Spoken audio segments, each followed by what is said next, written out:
नमस्कार मेरे प्यारे श्रोताओं, आज मैं आपके लिए एक अनोखी कहानी लेकर आई हूँ जो आपके दिल को छू जाएगी। तो बिना देर किए चलिए कहानी शुरू करते हैं। किसी जमाने की बात है, एक राज्य में प्रभाकर नाम का एक राजकुमार था। राजकुमार प्रभाकर बहुत ही जिद्दी किस्म का था। राजा की मौत के बाद अब राजगद्दी उसी के पास आ गई थी। राजकुमार के पास जब राज्य की बागडोर आ गई तो सभी मंत्रियों ने यह फैसला किया कि अगर राजकुमार ने राज्य की जनता के साथ अच्छा बर्ताव नहीं किया तो वह सभी राज दरबार को छोड़कर चले जाएंगे। महामंत्री प्रताप, जो कि अभी नौजवान ही था, लेकिन वह बहुत ही तेज दिमाग का आदमी था, उसने बाकी सभी मंत्रियों और दरबारियों से कहा, आप सभी लोग राज दरबार को छोड़ने का ख्याल अपने दिल से निकाल दीजिए, बल्कि अपनी बुद्धिमानी और अपने अनुभव के आधार पर राजकुमार को सही रास्ते पर लेकर आइए, क्योंकि आप लोगों के चले जाने के बाद वह नए मंत्रियों को रखेगा और सभी नए मंत्री उसी के इशारे पर चलेंगे। इस तरह से तो हमारी प्रजा का और भी ज्यादा बुरा हाल हो जाएगा। सभी मंत्रियों को यह बात समझ में आ गई और उन्होंने राजमहल को छोड़ने का ख्याल दिल से निकाल दिया। दूसरे दिन राजकुमार प्रभाकर ने अपने मंत्रियों से कहा कि मैं अपना खजाना देखना चाहता हूँ, मुझे इसी वक्त अपने साथ लेकर चलो। मंत्रियों को भला इस बात से क्यों इनकार होता। वे सभी राजा प्रभाकर को तहखाने में ले गए, जहां पर 7 कमरे थे और हर एक कमरे के दरवाजे पर एक मजबूत ताला लगा हुआ था। पहले दरवाजे को छोड़कर जब मंत्री दूसरे दरवाजे की तरफ बढ़ने लगे तो राजा प्रभाकर बोला, इस पहले कमरे को आप लोगों ने क्यों छोड़ दिया? महामंत्री प्रताप ने कहा, महाराज, इस कमरे को रहने ही दीजिए, इसमें कोई खास चीज नहीं है। राजा ने कहा, अगर इसमें कोई खास चीज नहीं है तो इस पर इतना बड़ा ताला क्यों लगा है और इस कमरे को देखने में हर्ज ही क्या है? महामंत्री प्रताप बोला, महाराज, अगर इस कमरे में खजाना होता तो हम आपको जरूर दिखाते। प्रभाकर ने गुस्से में आकर कहा, ये अजीब बात है कि इसमें कुछ है भी नहीं और आप लोग इसे खोलकर दिखाना भी नहीं चाहते। मेरा आदेश है कि इस कमरे को खोला जाए, मैं इसे देखने के बाद ही आगे बढ़ूंगा। महामंत्री प्रताप ने सिर झुकाकर कहा, महाराज, ये आपके पिताजी की वसीयत थी कि इस कमरे को उस समय तक ना खोला जाए जब तक आपकी उम्र 40 साल की ना हो जाए, इसीलिए मेरी मानिए तो आप इस कमरे को मत खुलवाए। राजा प्रभाकर ने पैर पटकते हुए कहा, मैं इस वसीयत को नहीं मानता, इस कमरे को फौरन खोला जाए। महामंत्री प्रताप ने उसकी जिद के आगे हथियार डाल दिए। कमरे का मजबूत ताला खुलवा दिया गया। राजा प्रभाकर जब कमरे के अंदर दाखिल हुआ तो उसने देखा कि कमरे के फर्श पर बड़े ही सुंदर कालीन बिछे हुए थे। कमरे में रेशम के बड़े सुंदर पर्दे लगे हुए थे। उनके बीच में एक संगे मरमर से बनी हुई पत्थर की मूर्ति रखी गई थी। राजा प्रभाकर मूर्ति के सामने खड़ा हुआ तो उसे देखता ही रह गया। महामंत्री ने कहा, चलिए महाराज, अब हम वापस चलते हैं। यह तो एक मामूली सी मूर्ति है, इसे देखने से भला क्या होगा? राजा ने कहा, यह किस औरत की मूर्ति है? महामंत्री बोला, यह मोती नगर राज्य की राजकुमारी की मूर्ति है। राजा बोला, लगता है कि वह कोई बहुत ही सुंदर स्त्री है। मेरे पिताजी ने यह मूर्ति क्यों बनवाई थी? महामंत्री बोला, महाराज, मुझे क्षमा कीजिएगा, लेकिन आपके पिताजी उस राजकुमारी को अपनी पत्नी बनाना चाहते थे, परंतु यह राजकुमारी एक जबरदस्त जादूगरनी भी है, इसीलिए आपके पिता इस राजकुमारी को नहीं पा सके। आखिरकार उन्होंने राजकुमारी की मूर्ति बनवाकर यहाँ पर रख ली और दिन में 2 बार इसे देखा करते थे। राजा प्रभाकर बोला, क्या यह राजकुमारी मुझे नहीं मिल सकती? महामंत्री ने कहा, महाराज, इस तक पहुंचना बहुत ही मुश्किल है, क्योंकि अब तक कई राजा, महाराजा और राजकुमार इस राजकुमारी तक पहुंचने के लिए गए, मगर उनमें से एक भी वापस लौटकर नहीं आया। क्या तुम भी उसके पास नहीं जा सकते? महामंत्री ने कहा, वहां पर जाना तो कोई मुश्किल काम नहीं है, लेकिन वापस आना तो असंभव है, क्योंकि आज तक किसी को पता नहीं कि राजकुमारी वहां पर पहुंचने वालों को मार डालती है या फिर अपने जादू से उन्हें अपना गुलाम बना लेती है। राजा प्रभाकर ने कुछ सोचते हुए कहा, तुम आज ही मोती नगर के लिए रवाना हो जाओ, मैं 1 हफ्ते तक तुम्हारी वापसी का इंतजार करूंगा। अगर 1 हफ्ता गुजरने के बाद भी तुम वापस नहीं आए तो मैं अपनी सेना को लेकर मोती नगर पर हमला कर दूंगा और तुम्हें आजाद करवा लूंगा। महामंत्री बोला, अगर उसने मुझ पर अपना जादू कर दिया तो क्या होगा? राजा ने कहा, हमारे दरबार में हीरालाल नाम का एक दरबारी है जो जादू की काट जानता है। तुम उन्हें अपने साथ ले जाओ, वह तुम्हारी मदद जरूर करेंगे। और फिर राजा प्रभाकर खजाना देखने की बजाय वहां से वापस चला गया और महामंत्री और दरबारी हीरालाल को उसने मोती नगर की तरफ रवाना कर दिया। 3 दिन का सफर तय करने के बाद वे दोनों मोती नगर राज्य पहुंच गए। वहां पर पहरेदार ने उन्हें नगर के दरवाजे पर रोक लिया और उनसे वहां पर आने का कारण पूछा, तो वे दोनों बोले कि हम राजकुमारी से मिलना चाहते हैं। पहरेदार ने महामंत्री से कहा, नौजवान, राजकुमारी से मिलोगे तो अपनी जान गंवा बैठोगे। हीरालाल ने कहा, क्या कहा? हम लोग अपनी जान गंवा बैठेंगे? अरे नादान, तुम लोग हमें जानते नहीं हो, पहरेदार ने कहा। अच्छा, अगर यह बात है तो आप लोग बड़े शौक से जा सकते हैं और वहां पर जाकर राजकुमारी के महल के दरवाजे पर रखे हुए नगाड़े को बजा दीजिएगा। वे दोनों नगर में दाखिल हुए और राजकुमारी के महल के बाहर पहुंच गए। महामंत्री प्रताप ने महल के बाहर रखे हुए नगाड़े को जोर जोर से बजाया। नगाड़े की आवाज सुनकर अंदर से कुछ दासियां दौड़ती हुई वहां पर आई और सर झुकाकर कहने लगी, चलिए हुजूर, राजकुमारी जी आपका इंतजार कर रही है। वे दोनों दासियों के साथ महल के अंदर चले गए। उन्होंने देखा कि राजकुमारी तो उस संगमरमर की बनी हुई मूर्ति से भी कहीं ज्यादा सुंदर थी। सुंदर चेहरा, बड़ी बड़ी आंखें, पतले पतले गुलाबी होंठ, लंबे लंबे काले बाल। राजकुमारी ने अपनी प्यारी और सुरीली आवाज में कहा, आप लोग मुझे देखने आए हैं या मुझसे शादी करने का इरादा रखते हैं? महामंत्री प्रताप बोला, हम लोग शादी के इरादे से यहाँ पर आए हैं। राजकुमारी ने कहा, मेरे 4 सवाल हैं। अगर आप लोगों ने उन सवालों के सही जवाब दे दिए तो मैं आपसे शादी कर लूंगी, लेकिन आपने मेरे सवालों के जवाब नहीं दिए तो आपकी गर्दन काटकर पेड़ पर लटका दूंगी। वह देखिए सामने पेड़ पर। दोनों ने गर्दन उठाकर देखा तो कई कटे हुए सर एक पेड़ पर लटक रहे थे। हीरालाल बोला, अरे मंत्री जी, देख रहे हो? लगता है हमारा सिर भी वहीं पर नजर आएगा। महामंत्री बोला, आप कुछ देर चुप रहिए। और फिर राजकुमारी ने कहा, जो आदमी 2-3 सवालों के सही जवाब देकर बाकी सवालों के गलत जवाब देता है तो मैं उसे अपनी जादू की विद्या से जानवर बना देती हूँ। वो देखिए सामने, वह तोता, मैना, बुलबुल और वह उधर गधा, कुत्ता, नीलगाय, ये सब असल में इंसान है, लेकिन मेरे सवालों के जवाब ना दे पाने के कारण जानवर बने हुए हैं। अब तुम बताओ कि तुम्हारा क्या इरादा है? प्रताप ने जवाब दिया, मैं आपके सभी सवालों का जवाब जरूर दूंगा। राजकुमारी कहने लगी, शाबाश, चलिए पहले नाश्ता कर लीजिए। हीरालाल बोला, नहीं राजकुमारी जी, यह नहीं हो सकता। मेरा अनुभव यह कहता है कि ऐसे मौकों पर इस तरह की चीज खिला दी जाती है कि मनुष्य अपनी बुद्धि खो बैठता है। इसीलिए पहले आप अपने सवाल जवाब कर लीजिए, उसके बाद ही नाश्ता पानी होगा। राजकुमारी हीरालाल की यह बात सुनकर कहकहा लगाकर हंसने लगी और फिर बोली, ठीक है, चलिए आराम से बैठकर मेरे सवालों का जवाब दीजिए। ये कहकर उसने ताली बजाई। उसी वक्त 2 दासियां हाजिर हुई और राजकुमारी ने उनसे कहा, हम लोगों के बैठने का इंतजाम किया जाए। दासियों ने तुरंत उनके बैठने के लिए शाही कुर्सियां लगवा दी। इसके बाद राजकुमारी और महामंत्री प्रताप आमने सामने बैठ गए। दासियां उनको पंखे से हवा करने लगी।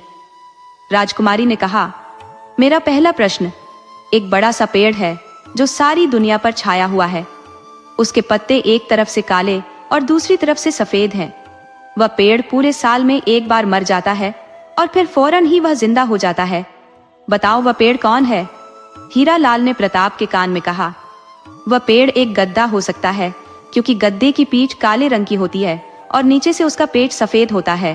प्रताप ने नाराज होते हुए धीरे से कहा, क्या आप नशे में है? कहीं गधा भी 1 साल के बाद मरता है और फिर वह 4 जिंदा भी हो जाता है? हीरालाल ने कहा, जिस समय इस दुनिया में कोई गधा मरता होगा उसी समय दुनिया के किसी न किसी हिस्से में एक गधा पैदा भी तो जरूर होता होगा। राजकुमारी ने जब दोनों को बातें करते हुए देखा तो हीरालाल से कहने लगी, आप प्रताप को सलाह मत दीजिए, वरना मैं तुम्हें गीदड़ बनाकर इस पिंजरे में बंद कर दूं। हीरालाल बोला, क्या? मैं और गीदड़? नहीं नहीं, मैं किसी बब्बर शेर से कम नहीं हूं, इसलिए मुझे गीदड़ बनाकर मेरी बेइज्जती मत कीजिएगा। राजकुमारी यह सुनकर मुस्कुराने लगी। इसके बाद प्रताप ने कहा, राजकुमारी, अब आप अपने प्रश्न का उत्तर सुनिए। उस पेड़ का नाम है 1 वर्ष यानी साल। जिसके एक तरफ के पत्ते सफेद है वह दिन है और काले रात है। पेड़ का मर जाना यानी 1 साल का खत्म हो जाना और मरकर 4 जिंदा हो जाना नए साल का पहला दिन है। राजकुमारी यह जवाब सुनकर बहुत ही खुश हुई और कहने लगी, अब मेरा दूसरा सवाल सुनो। एक समंदर जो सारी दुनिया को, यहाँ तक कि हिमालय पर्वत को भी डुबो देता है, लेकिन एक देव जिसका न मुंह है न हाथ, वह उसे एक ही बार में पी जाता है। बताओ कि वह समंदर क्या है और वह देव कौन है? हीरालाल हैरान होते हुए कहने लगा, महामंत्री जी, अब तो हमारी खैर नहीं। अब तो भलाई इसी में है कि कोई पिंजरा तलाश कर लो। राजकुमारी ने कहा, आप बिल्कुल चुप रहिए। महामंत्री प्रताप ने थोड़ी देर सोचा और फिर मुस्कुराकर बोला, वह समंदर है ओस, और सुबह सुबह के वक्त सारी दुनिया उसी में डूबी होती है। और वह देव है सूरज, जिसका न मुंह है न हाथ न पैर, और फिर भी वह समंदर को यानी ओस को पी जाता है। राजकुमारी ने कहा, शाबाश। अब मेरा तीसरा प्रश्न यह है कि मेरी 2 बहनें हैं और 19 दासियां। मैं चाहती हूँ कि मेरी आधी दासियां बड़ी बहन को मिल जाए और बाकी की आधी दासियां मेरी छोटी बहन को मिल जाए। लेकिन यह ध्यान रखे कि किसी भी दासी के 2 टुकड़े नहीं होने चाहिए और किसी को भी दासियां कम या ज्यादा न मिले। हीरालाल ने कहा, यह सवाल तो बिल्कुल गलत है। 19 का आधा तो 9.5 होता है, इसीलिए एक दासी को तो जरूर ही काटना पड़ेगा। अगर नहीं काटा गया तो यह प्रश्न ही गलत है। महामंत्री प्रताप कहने लगा, मैंने इस सवाल का जवाब ढूंढ लिया है। राजकुमारी जी, आप अपनी 19 दासियों में से एक दासी मुझे दे दीजिए। अब आपके पास 18 दासियां हो गई। इनमें से आधी दासियां आप अपनी बड़ी बहन को दे दीजिए, यानी 9 दासियां। बाकी की 9 दासियां अपनी छोटी बहन को दे दीजिए। अब आपकी दोनों बहनों के पास बराबर बराबर दासियां हो गई, वह भी बिना किसी दासी को काटे। अब बंटवारा ठीक से हो गया तो आप मेरी एक दासी को मुझे वापस लौटा दीजिए। यह सुनकर तो राजकुमारी चौंक गई। उसे इस तरह के जवाब की उम्मीद तो बिल्कुल भी नहीं थी। वह सोचने लगी, अगर यह नौजवान इसी तरह से मेरे सवालों के जवाब देता रहा तो क्या होगा? क्या मुझे सचमुच इससे शादी करनी पड़ेगी? अभी राजकुमारी यह सभी बातें सोच ही रही थी कि महामंत्री प्रताप कहने लगा, राजकुमारी जी, आप अपना अगला प्रश्न पूछिए। राजकुमारी ने चौंक कर कहा, देखी, हमने ऐसी रानी, आग लगे तो बरसे पानी, एक ऊंचा सा पहाड़ जिस पर कलियों की बहार, माली उसे तोड़ न सके, माँ उसे गूंथ न सके। हीरालाल सवाल को सुनते ही परेशान हो गया, लेकिन महामंत्री प्रताप, जो कि बहुत ही होशियार और अक्लमंद आदमी था, मुस्कुराते हुए कहने लगा, सुनिए राजकुमारी जी, मोमबत्ती वह रानी है जिसे आग लगाते ही पानी बरसने लगता है, और वह ऊंचा सा पहाड़ यानी आसमान, और वह कलियां यानी के सितारे। इन कलियों को माली तोड़ नहीं सकता और मालन गूंथ नहीं सकती। राजकुमारी अपने इस सवाल का सही जवाब सुनते ही पसीने से भीग गई और दिल ही दिल में कहने लगी, अब क्या होगा? सिर्फ एक ही सवाल बाकी रह गया है। अगर इसने उस सवाल का जवाब भी सही दे दिया तो मुझे इससे शादी करनी पड़ेगी। इसका मतलब ये है कि मेरी आजादी खत्म होने वाली है। अब मुझे इससे ऐसा सवाल करना चाहिए कि यह कभी भी उसका जवाब ना दे सके। यह सोचकर उसने कहा, मेरा आखिरी सवाल यह है कि वो कौन सी बात है जिसे सुनकर एक बाहरी लड़की भी खुश हो जाए। यह सुनकर हीरालाल का तो सिर चकरा गया। वह सोचने लगा, आखिर बाहरी लड़की कब से सुनने लगी? ये तो ऐसा सवाल है जिसके बारे में सोचना ही बेकार है। लेकिन महामंत्री प्रताप मुस्कुराते हुए कहने लगा, राजकुमारी जी, ये तो बहुत ही आसान प्रश्न है। लड़की चाहे कोई भी हो, वह अपनी तारीफ सुनकर खुश हो जाएगी। और जहां तक उसके बहरे होने की बात है तो जरूरी नहीं कि लड़की की तारीफ मुंह से बोलकर ही की जाए। उसकी सुंदरता की तारीफ सिर्फ हाथ के एक इशारे से भी की जा सकती है। यह कहते हुए महामंत्री ने अपने हाथ के इशारे से राजकुमारी की सुंदरता की तारीफ भी कर दी। यह देखकर तो राजकुमारी शर्मा गई और कहने लगी, महामंत्री जी, आपके दिमाग की जितनी भी तारीफ की जाए उतनी कम है।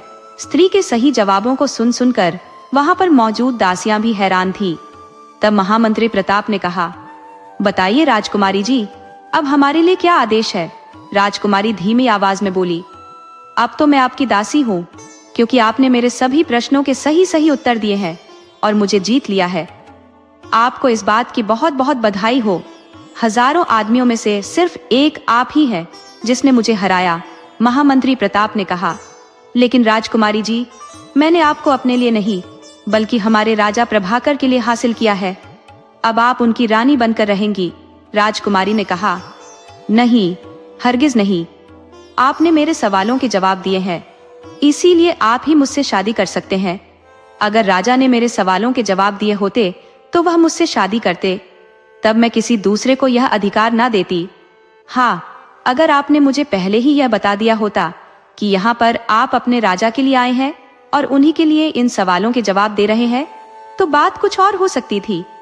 लेकिन आपने तो मुझे इस बारे में बताया ही नहीं था, प्रताप ने कहा। लेकिन राजकुमारी जी, मैं तो राजा साहब से यह वादा करके आया था कि आपके लिए राजकुमारी को लेकर आऊंगा, इसीलिए मैं आपसे शादी करके अपना वादा तोड़ नहीं सकता, राजकुमारी बोली। मुझे इन बातों से कोई मतलब नहीं है। हीरालाल, जो कि चुपचाप उन दोनों की बातें सुन रहा था, वह कहने लगा, राजकुमारी जी, महामंत्री जी तो वैसे भी आपसे दूर ही रहना चाहेंगे, क्योंकि आपके दिल में तो इंसानों के लिए कोई दया की भावना नहीं है, क्योंकि आपने इतने सारे इंसानों को जानवर बनाकर पिंजरे में बंद करके रखा है, राजकुमारी ने कहा। अगर यह बात है तो मैं उन सबको दोबारा से इंसान बना दूंगी और आपके कहने पर मैं उन लोगों को आजाद भी कर दूंगी, प्रताप बोला। तो फिर मैं तो आपका हमेशा के लिए आभारी रहूंगा। राजकुमारी उसी समय मुस्कुराती हुई उठी, अपनी जादू की छड़ी को घुमाकर पिंजरे के पास गई और फिर उसने मंत्र पढ़ पढ़कर एक एक जानवर को छुरी से छूना शुरू कर दिया। जिस जानवर को छड़ी लगती वह इंसान बन जाता और इस तरह से सारे जानवर इंसान बन गए। और इस तरह से प्रताप के कहने पर राजकुमारी ने सभी जानवरों को आजाद कर दिया। जब सभी लोग चले गए तब राजकुमारी ने कहा, महामंत्री जी, अब आप शादी करने के लिए तैयार हो जाइए। तभी हीरालाल बोला, राजकुमारी जी, मैं चाहता हूँ कि जादू की इस छड़ी को आप हमेशा के लिए बेकार कर दीजिए। राजकुमारी ने कहा, मैं इसे जमीन में गाड़ देती हूँ। प्रताप ने कहा, जी नहीं, आप इस छड़ी को हीरालाल को दे दीजिए। ये इस छड़ी को एक पत्थर से बांधकर समुद्र में डुबो देगा और फिर यह छड़ी कभी किसी के हाथ नहीं लगेगी। राजकुमारी ने वह जादू की छड़ी हीरालाल के हवाले कर दी। मैंने आपकी सभी बातें मान ली, अब तो आप मुझसे शादी कर लीजिए। प्रताप बोला, मैं राजा को क्या मुंह दिखाऊंगा? नहीं नहीं, मैं यह शादी नहीं कर सकता। तभी एक दासी ने कहा, क्षमा कीजिएगा महामंत्री जी, आप कुछ दिनों के लिए हमारे यहाँ पर मेहमान बनकर रहिए और इस बारे में सोचिए। राजकुमारी ने अपने गले का एक हार निकालकर उस दासी को इनाम दिया और फिर प्रताप और हीरालाल से कहने लगी, आप दोनों हमारे शाही मेहमान खाने में आराम कीजिए, कुछ दिनों के लिए आप यहीं पर रहेंगे। प्रताप ने कहा, जी नहीं, हम आपको साथ लेकर फौरन वापस जाना चाहते हैं, क्योंकि राजा प्रभाकर वहां पर हमारा इंतजार कर रहे होंगे। लेकिन राजकुमारी ने उनकी एक न सुनी और मजबूर होकर उन दोनों को महल के मेहमान खाने में ठहरा दिया गया। इधर राजा प्रभाकर ने जब देखा कि एक हफ्ता गुजर चुका है लेकिन प्रताप और हीरालाल अभी तक वापस नहीं आए, तो वह अपनी सेना को लेकर मोती नगर की तरफ रवाना हो गया। तीसरे दिन सेना मोती नगर के दरवाजे पर पहुंच गई और उसके राज्य पर हमला करने के लिए तैयार थी। जब राजकुमारी ने देखा कि दुश्मन देश की सेना उसके दरवाजे पर आ गई है, तो उसने अपनी सेना को युद्ध करने के लिए रवाना कर दिया। दोनों सेनाओं के बीच में युद्ध शुरू हो गया। जब प्रताप को पता चला कि दो सेनाओं में युद्ध शुरू हो गया है, तो वह दौड़ता हुआ महल के बुर्ज पर जा पहुंचा और देखा कि दुश्मन कौन है। लेकिन राजा प्रभाकर को देखते ही उसने राजकुमारी से कहा, इस युद्ध को रोक दीजिए, क्योंकि मैं राजा प्रभाकर को समझाना चाहता हूँ। राजकुमारी महामंत्री प्रताप को साथ लेकर सफेद झंडा लहरा दिया। झंडे को देखते ही दोनों सेनाओं ने युद्ध रोक दिया और फिर प्रताप नीचे उतरकर राजा प्रभाकर के पास गया और कहने लगा, महाराज, मैंने राजकुमारी के सारे प्रश्नों के उत्तर दे दिए, लेकिन वह कहती है कि जिसने मेरे सवालों के जवाब दिए हैं वही मुझसे शादी कर सकता है, कोई दूसरे आदमी को यह अधिकार नहीं है। प्रभाकर ने आंखें निकालते हुए कहा, नमक हराम, धोखेबाज, राजकुमारी को देखते ही तेरी नीयत खराब हो गई।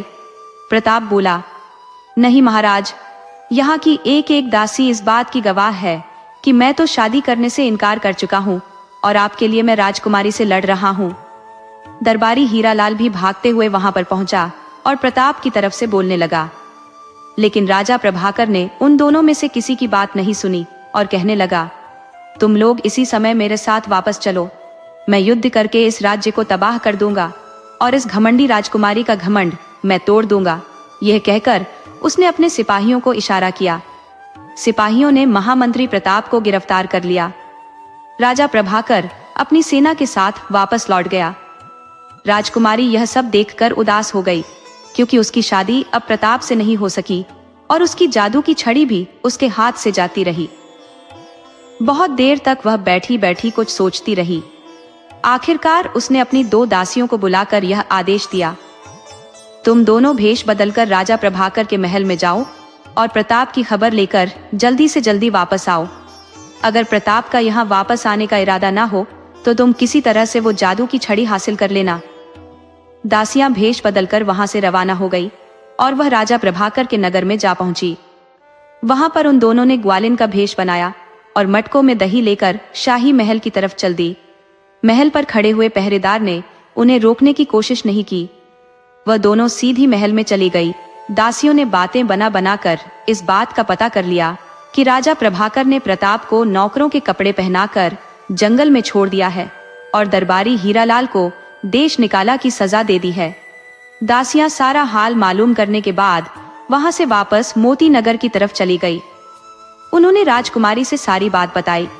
राजकुमारी बहुत ही परेशान हुई और सोचने लगी, प्रताप जैसे होशियार और अक्लमंद नौजवान की ही मुझे तलाश थी। ऐसे आदमी के साथ जीवन बहुत ही अच्छी तरह से कट जाता है, लेकिन प्रभाकर जैसे के साथ एक दिन काटना भी बहुत ही मुश्किल है। और फिर उसे ख्याल आया, जादू की छड़ी छीन जाने के कारण मेरी ताकत बहुत ही कम हो गई है। काश मेरी छड़ी मेरे पास होती। अब अगर राजा प्रभाकर ने मेरे राज्य पर हमला कर दिया तो मैं उसका मुकाबला नहीं कर सकूंगी और वह मुझे जबरदस्ती यहाँ से ले जाएगा। वह मेरी मर्जी के खिलाफ मुझसे शादी कर लेगा। इस विचार के आते ही उसका दिल कांप गया और वह अपने आप से कहने लगी, नहीं, मैं ऐसा कभी नहीं होने दूंगी। मैं आज ही महामंत्री प्रताप की तलाश के लिए जंगलों की खाक छानना शुरू कर देती हूँ। दूसरी तरफ दरबारी हीरालाल को देश निकाला दे दिया गया था। वह बेचारा दूसरे नगरों में मारा मारा फिर रहा था। जेब खाली थी, खाने के लिए एक फूटी कौड़ी भी नहीं थी। वह कोई काम भी नहीं जानता था जिससे 2-4 पैसे कमा लेता। आखिर उसने सोचा कि बाजारों में मजमा लगाकर अपनी जादू की छड़ी से इंसानों को जानवर और जानवरों को इंसान बनाने का कमाल दिखाया करूंगा। इस तरह से सुबह से शाम तक कुछ रुपए जरूर कमा लूंगा। ये सोचकर उसने एक बड़े बाजार में खड़े होकर मजमा लगाया और लोगों से कहने लगा, भाइयों, मैं जादूगर तो नहीं हूँ, लेकिन फिर भी इंसान को जानवर बना सकता हूँ और जानवर को वापस इंसान के रूप में ला सकता हूँ। अगर विश्वास ना हो तो आप में से कोई भी मेरे सामने आकर खड़ा हो जाए। भीड़ में से एक आदमी आगे आया और कहने लगा, तुम मुझे ऊंट बना दो तो मैं तुम्हें एक अशर्फी इनाम में दूंगा। दरबारी हीरालाल बहुत ही खुश हुआ। उसने छड़ी घुमाकर कहा, ओ आदमी, तो ऊंट बन जा। और वह आदमी ऊंट बन गया। ये कमाल देखकर भीड़ ने जोर जोर से तालियां बजाई और फिर एक मोटा आदमी आगे आया, कहने लगा, मुझे हाथी बनाकर दिखाओ। हीरालाल ने छड़ी घुमाकर उसे हाथी बना दिया। उसी समय वहां से उस नगर के राजा की सवारी जा रही थी। राजा ने पूछा, यह क्या तमाशा है? लोगों ने बताया कि एक आदमी इंसानों को जानवर बना रहा है। यह सुनकर वहां के राजा के मन में भी यह तमाशा देखने का शौक हुआ। मुझे तो लगता है कि इस आदमी ने अब तक जिन भी लोगों को जानवर बनाया है वह सब इसी के आदमी थे। अगर तुम मेरे मंत्री को शेर बनाकर दिखाओ तो मुझे विश्वास आएगा कि तुम सचमुच एक सच्चे आदमी हो। हीरालाल के लिए भला यह कौन सा मुश्किल काम था। उसने छड़ी घुमाकर मंत्री को शेर बना दिया। राजा ने तुरंत गले से एक मोतियों का हार निकालकर हीरालाल की तरफ उछाल दिया और कहा, अब इन लोगों को तुम दोबारा से इंसान बना दो। हीरालाल ने छड़ी घुमाकर कहा, वापस इंसान बन जाओ। लेकिन ऊंट ऊंट ही रहा, हाथी हाथी ही रहा और शेर शेर ही रहा। हीरालाल ने दोबारा से छड़ी घुमाकर कहा, लेकिन कोई असर नहीं हुआ। अब तो हीरालाल बहुत ही घबरा गया और बार बार छड़ी घुमा घुमाकर शोर मचाने लगा, वापस इंसान बन जाओ। लेकिन सब कुछ बेकार, कुछ भी नहीं हुआ। राजा ने जब यह हाल देखा तो उसे बहुत ही गुस्सा आया और उसने हीरालाल की गिरफ्तारी का आदेश दे दिया। सिपाहियों ने हीरालाल को गिरफ्तार कर लिया और उन जानवरों को रस्सी से बांधकर अपने महल की तरफ चल दिया। वहां जाकर राजा को मालूम हुआ कि जादू की छड़ी असल में मोती नगर की राजकुमारी की है और वही इस छड़ी के रहस्य को जानती है। राजा ने उसी समय अपने मंत्री को मोती नगर के लिए रवाना किया ताकि वहां की राजकुमारी से वह यह प्रार्थना कर सके कि इन जानवरों को वापस इंसान बना दो। लेकिन जब मंत्री मोती नगर के महल में पहुंचा तो उसे मालूम हुआ कि राजकुमारी तो राज्य छोड़कर कहीं चली गई है और उसके बारे में किसी को कुछ भी नहीं मालूम। मंत्री मायूस होकर वापस अपने शहर आ गया। उसने राजा से कहा, महाराज, राजकुमारी तो लापता है। अब तो सिर्फ एक ही रास्ता है कि पूरे राज्य में यह ऐलान करवा दिया जाए कि कोई भी जादूगर यहाँ पर आकर इस छड़ी का रहस्य मालूम करे और इन जानवरों को दोबारा से इंसान बना दे। राजा को यह उपाय बहुत ही पसंद आया और उसने फौरन ही यह ऐलान करवा दिया और फिर काली पहाड़ी पर रहने वाला घनश्याम जादूगर इस ऐलान को सुनकर तेजी से अपने घोड़े पर रवाना हुआ और राजा के नगर की तरफ चल दिया, क्योंकि यह छड़ी उसी की दी हुई थी। असल में जादूगर घनश्याम ने ही राजकुमारी को जादू की विद्या सिखाई थी और अब वह इस छड़ी को वापस पाना चाहता था। दूसरे दिन वह राजा के महल में पहुंचा और जादू की छड़ी हाथ में लेकर जानवरों के सामने खड़ा हो गया। उसने छड़ी को उल्टा घुमाया और बोला, वापस से इंसान बन जाओ, और वह तीनों इंसान बन गए। दरबारी हीरालाल भी यह तमाशा देख रहा था। अब वह समझ चुका था कि छड़ी को उल्टा घुमाने से जानवरों को वापस इंसान बनाया जाता है। राजा ने जादूगर से कहा, मांगो, क्या मांगते हो? जादूगर ने कहा, महाराज, ये छड़ी आप मुझे दे दीजिए। ये सुनकर हीरालाल घबरा गया और उसने बड़ी फुर्ती से बिजली की गति से वह छड़ी जादूगर के हाथ से झपट ली और सर पर पांव रखकर दरवाजे की तरफ भागा। सिपाहियों ने उसका पीछा किया लेकिन वह किसी के हाथ न आया। महल से बाहर निकला तो पहरेदार ने उसका पीछा किया। हीरालाल ने छड़ी घुमाई और चिल्लाकर कहा, सब जानवर बन जाओ। सारे पहरेदार जानवर बन गए। हीरालाल वहां से भाग गया। जादूगर घनश्याम भी उसके पीछे पीछे भागा। आखिरकार वो दोनों एक जंगल में पहुंच गए। वहां पर हीरालाल ने कहा, अगर तू मेरा पीछा नहीं छोड़ेगा तो मैं तुझे गधा बना दूंगा। जादूगर ने कहा, मुझ पर इसका कोई असर नहीं होगा। अगर तुम्हें विश्वास नहीं तो आजमा कर देख लो। हीरालाल ने छड़ी घुमाई और कहा, तू गधा बन जा। लेकिन घनश्याम तो घनश्याम ही रहा, वह गधा ना बन सका। अब तो हीरालाल बहुत ही परेशान हुआ और कहने लगा, देख भाई जादूगर, वैसे तो मैं यह छड़ी तुझे नहीं दूंगा।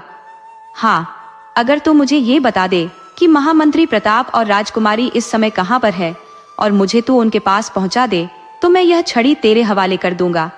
जादूगर घनश्याम ने अपनी जेब से एक आईना निकाला और उसमें देखकर कुछ मंत्र पढ़ने लगा। थोड़ी देर तक आईने में देखने के बाद उसने फिर से कुछ मंत्र पढ़े और उसके बाद कहने लगा, सुनो हीरालाल, प्रताप और राजकुमारी दोनों एक ही जंगल में भटक रहे हैं और वह जंगल यहाँ से 50 मील के फासले पर है। अगर चलना है तो मेरे साथ घोड़े पर सवार हो जाओ। हीरालाल ने वह छड़ी अपनी कमर से बांधी और जादूगर के साथ घोड़े पर बैठ गया। कुछ देर का सफर तय करने के बाद वह दोनों उस जंगल में पहुंच गए। आईने की सहायता से उन्होंने राजकुमारी को तलाश कर लिया।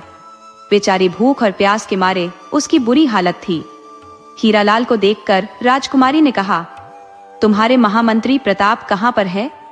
हीरालाल ने कहा, घबराइए नहीं, वो भी इसी जंगल में है।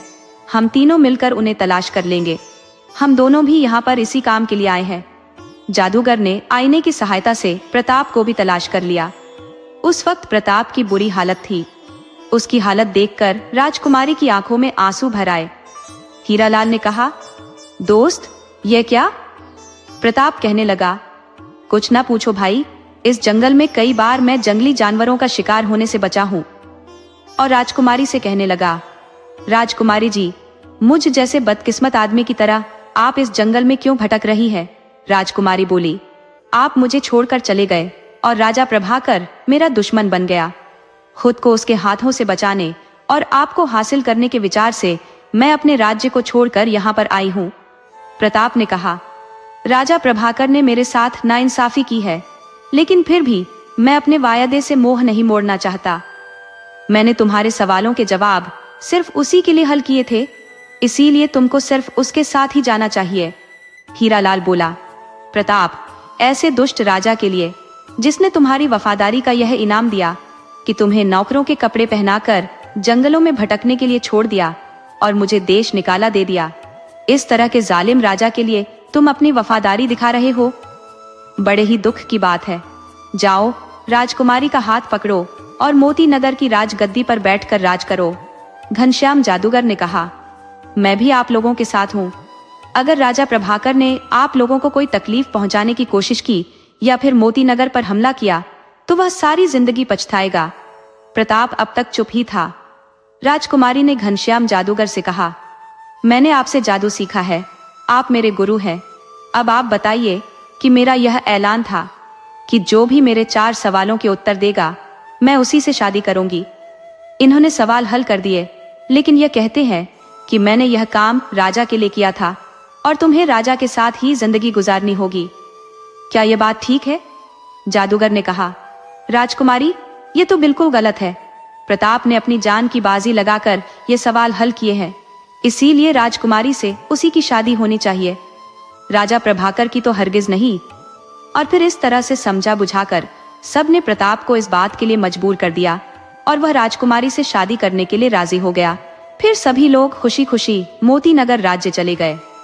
वहां पर दासियों ने जब अपनी राजकुमारी को देखा तो बहुत ही खुश हुई। उस दिन हर घर में दिए जलाए गए, बच्चों में मिठाइयां बांटी गई। राजकुमारी ने 1 हफ्ते के बाद प्रताप से शादी कर ली और दूसरे दिन उसे राजगद्दी पर बिठा दिया। राजा प्रभाकर को जब यह खबर मिली तो वह गुस्से से आग बबूला हो गया और अपने सेनापति को बुलाकर मोती नगर राज्य पर चढ़ाई करने का आदेश दिया। लेकिन सेनापति ने कहा, महाराज, 2 बातें हैं। एक तो यह कि राजकुमारी की अब शादी हो चुकी है और दूसरा यह है कि मोती नगर एक छोटा सा राज्य है, उस पर हमला करना आप जैसे बड़े सम्राट को शोभा नहीं देता। राजा ने कहा, लेकिन मैं उस बदमाश प्रताप को जिंदा नहीं छोड़ूंगा। तुम जल्दी से सैनिकों का एक दस्ता तैयार करो, मैं उन्हीं के साथ मोती नगर जाऊंगा। सेनापति ने आदेश पाकर सेना की एक मजबूत टुकड़ी को तैयार किया और दूसरे दिन राजा अपनी सेना के साथ मोती नगर के लिए रवाना हो गया।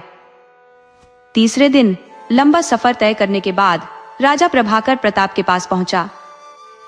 प्रताप उसे पूरे सम्मान के साथ बिठाना चाहता था, लेकिन राजा ने राजकुमारी की तरफ इशारा करते हुए कहा, मैं यहाँ पर बैठने के लिए नहीं आया, मुझे राजकुमारी चाहिए।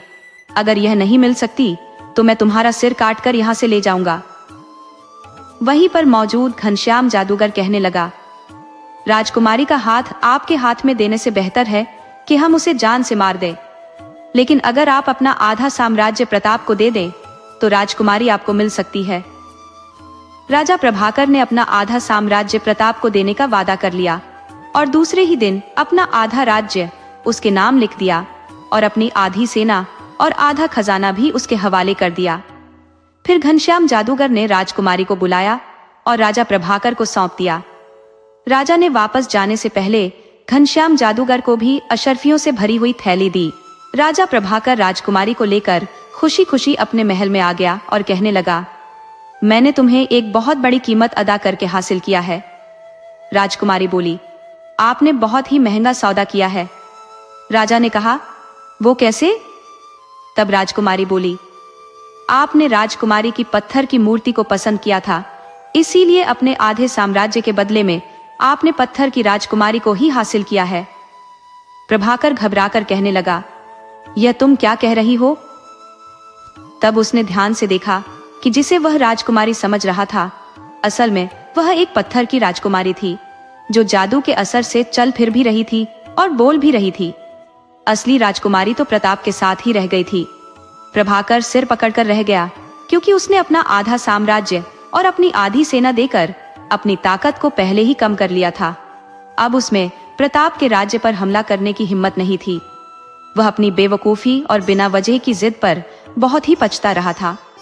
दूसरी तरफ घनश्याम जादूगर से खुश होकर हीरालाल दरबारी ने अपनी जादू की छड़ी उसे उपहार के रूप में दे दी और प्रताप ने घनश्याम जादूगर को एक रियासत इनाम में दे दी। हीरालाल को प्रताप ने अपना मंत्री बना लिया और वे सभी एक सुख की जिंदगी बिताने लगे। इधर राजा प्रभाकर अपनी बदनसीबी पर आंसू बहाता रह गया, लेकिन पत्थर की राजकुमारी को उसने हमेशा अपने महल में रखा। तो दोस्तों, मुझे पूरी उम्मीद है कि आपको यह कहानी बहुत ही पसंद आई होगी। तो इसी तरह की कहानियां देखने के लिए आप चैनल को सब्सक्राइब कर लीजिए। वीडियो अच्छी लगी तो इसे लाइक कीजिए, साथ ही साथ अपने अच्छे कमेंट करना मत भूलिए। तो मिलते हैं आपसे किसी अगली कहानी में, तब तक के लिए अनुमति दीजिए।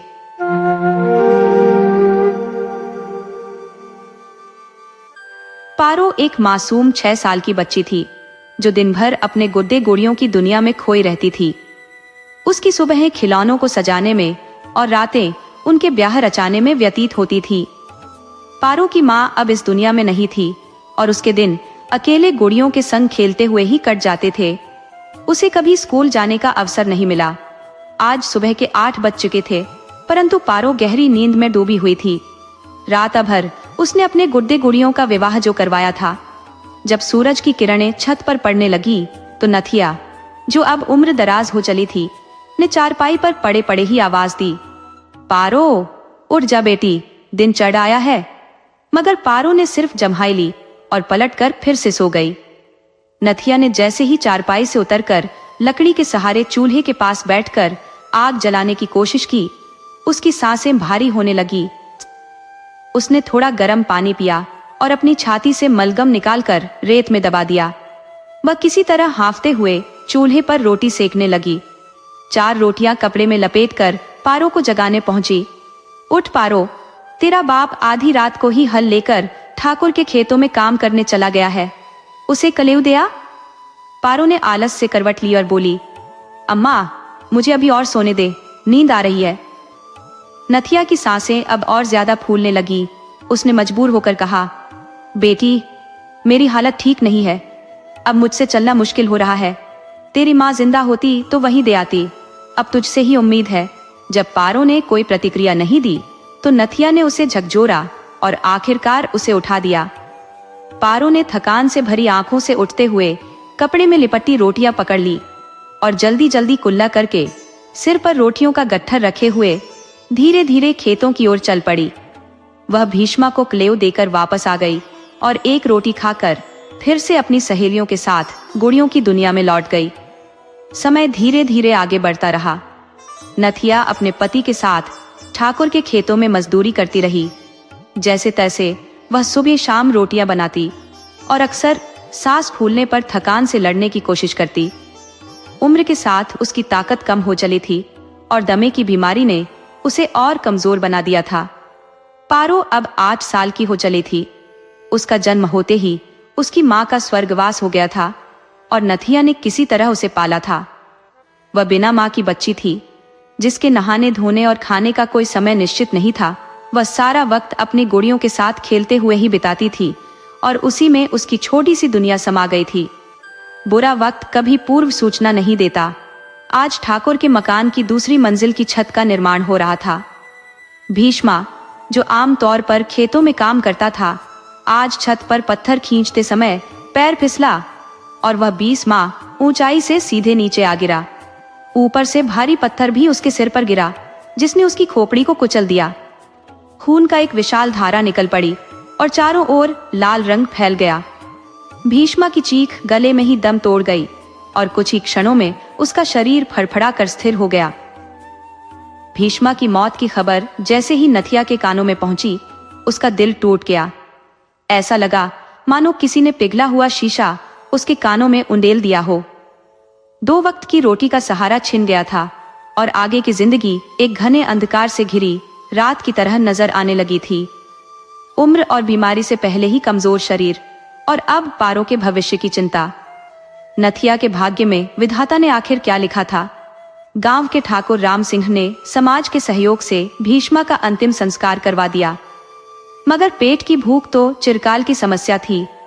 अब नथिया और पारो को खुद संघर्ष करना था।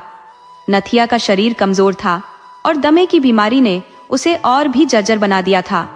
पारो, जो गुड़ियों के सिवा कुछ नहीं जानती थी, को भी जीवन के कठोर पाठ सीखने पड़े। धीरे धीरे मजबूरियों की परतें हटती गई और पेट की भूख ने सब कुछ सिखा दिया। नथिया ने पारो के साथ मजदूरी करना शुरू कर दिया। जब सांसें थमने लगती तो वह पेड़ की छांव में बैठ जाती, थोड़ी राहत पाती और फिर से पारों को लेकर काम करने लगती। 8 साल की छोटी बच्ची, जिसे गुड़ियों के खेल में ही मन लगता था, अब समय से पहले ही परिपक्व हो चुकी थी। खेतों में गेहूं की कटाई का काम चल रहा था और ठाकुर गुस्से में कह रहा था, नथिया, अगर तेरी लड़की गेहूं नहीं काट रही है तो मैं किसी और को काम दे दूंगा। नथिया ने हांफते हुए हाथ जोड़कर कहा, ठाकुर साहब, थोड़ा दया करो। पारो कुछ ही दिनों में आपका गेहूं काट देगी। वह बहुत मेहनत करती है, मगर अभी बच्ची है। उसकी उम्र ही क्या है। पैदा होते ही उसकी माँ चली गई और अब उसके बाप का साया भी सिर से उठ गया। अभी तो खेलने की उम्र है, मगर पेट की आग सब कुछ सिखा देती है। ठाकुर ने कहा, नथिया, तेरी हालत देखकर ही तुझे गेहूं काटने का काम दिया था। मात्र 3 बीघा गेहूं है और 5 दिन में आधा ही कटा है। ऐसे ही चलता रहा तो और 5 दिन लग जाएंगे। फिर उन्होंने एक सुझाव दिया, क्यों ना कोई अच्छा लड़का देखकर पारों के हाथ पीले कर दे, तेरे कंधे का बोझ भी हल्का हो जाएगा। नथिया ने थके हुए स्वर में उत्तर दिया, ठाकुर साहब, मेरे पास क्या है जो इसके हाथ पीले कर दूं? मेरा शरीर भी अब साथ नहीं देता।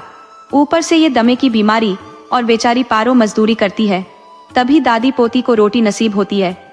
शायद भगवान ने इसके भाग्य में यही धक्के लिखे हैं। रात को रोटी बनाने आएगी तो कह दूंगी कि थोड़ा जल्दी काम करे। कहकर नथिया ने अंतिम शब्द बोले और एक अनिश्चित भविष्य की चिंता में डूबी रही। ठाकुर साहब बोले, ठीक है नथिया, तेरी हालत देखकर मुझे दया आती है।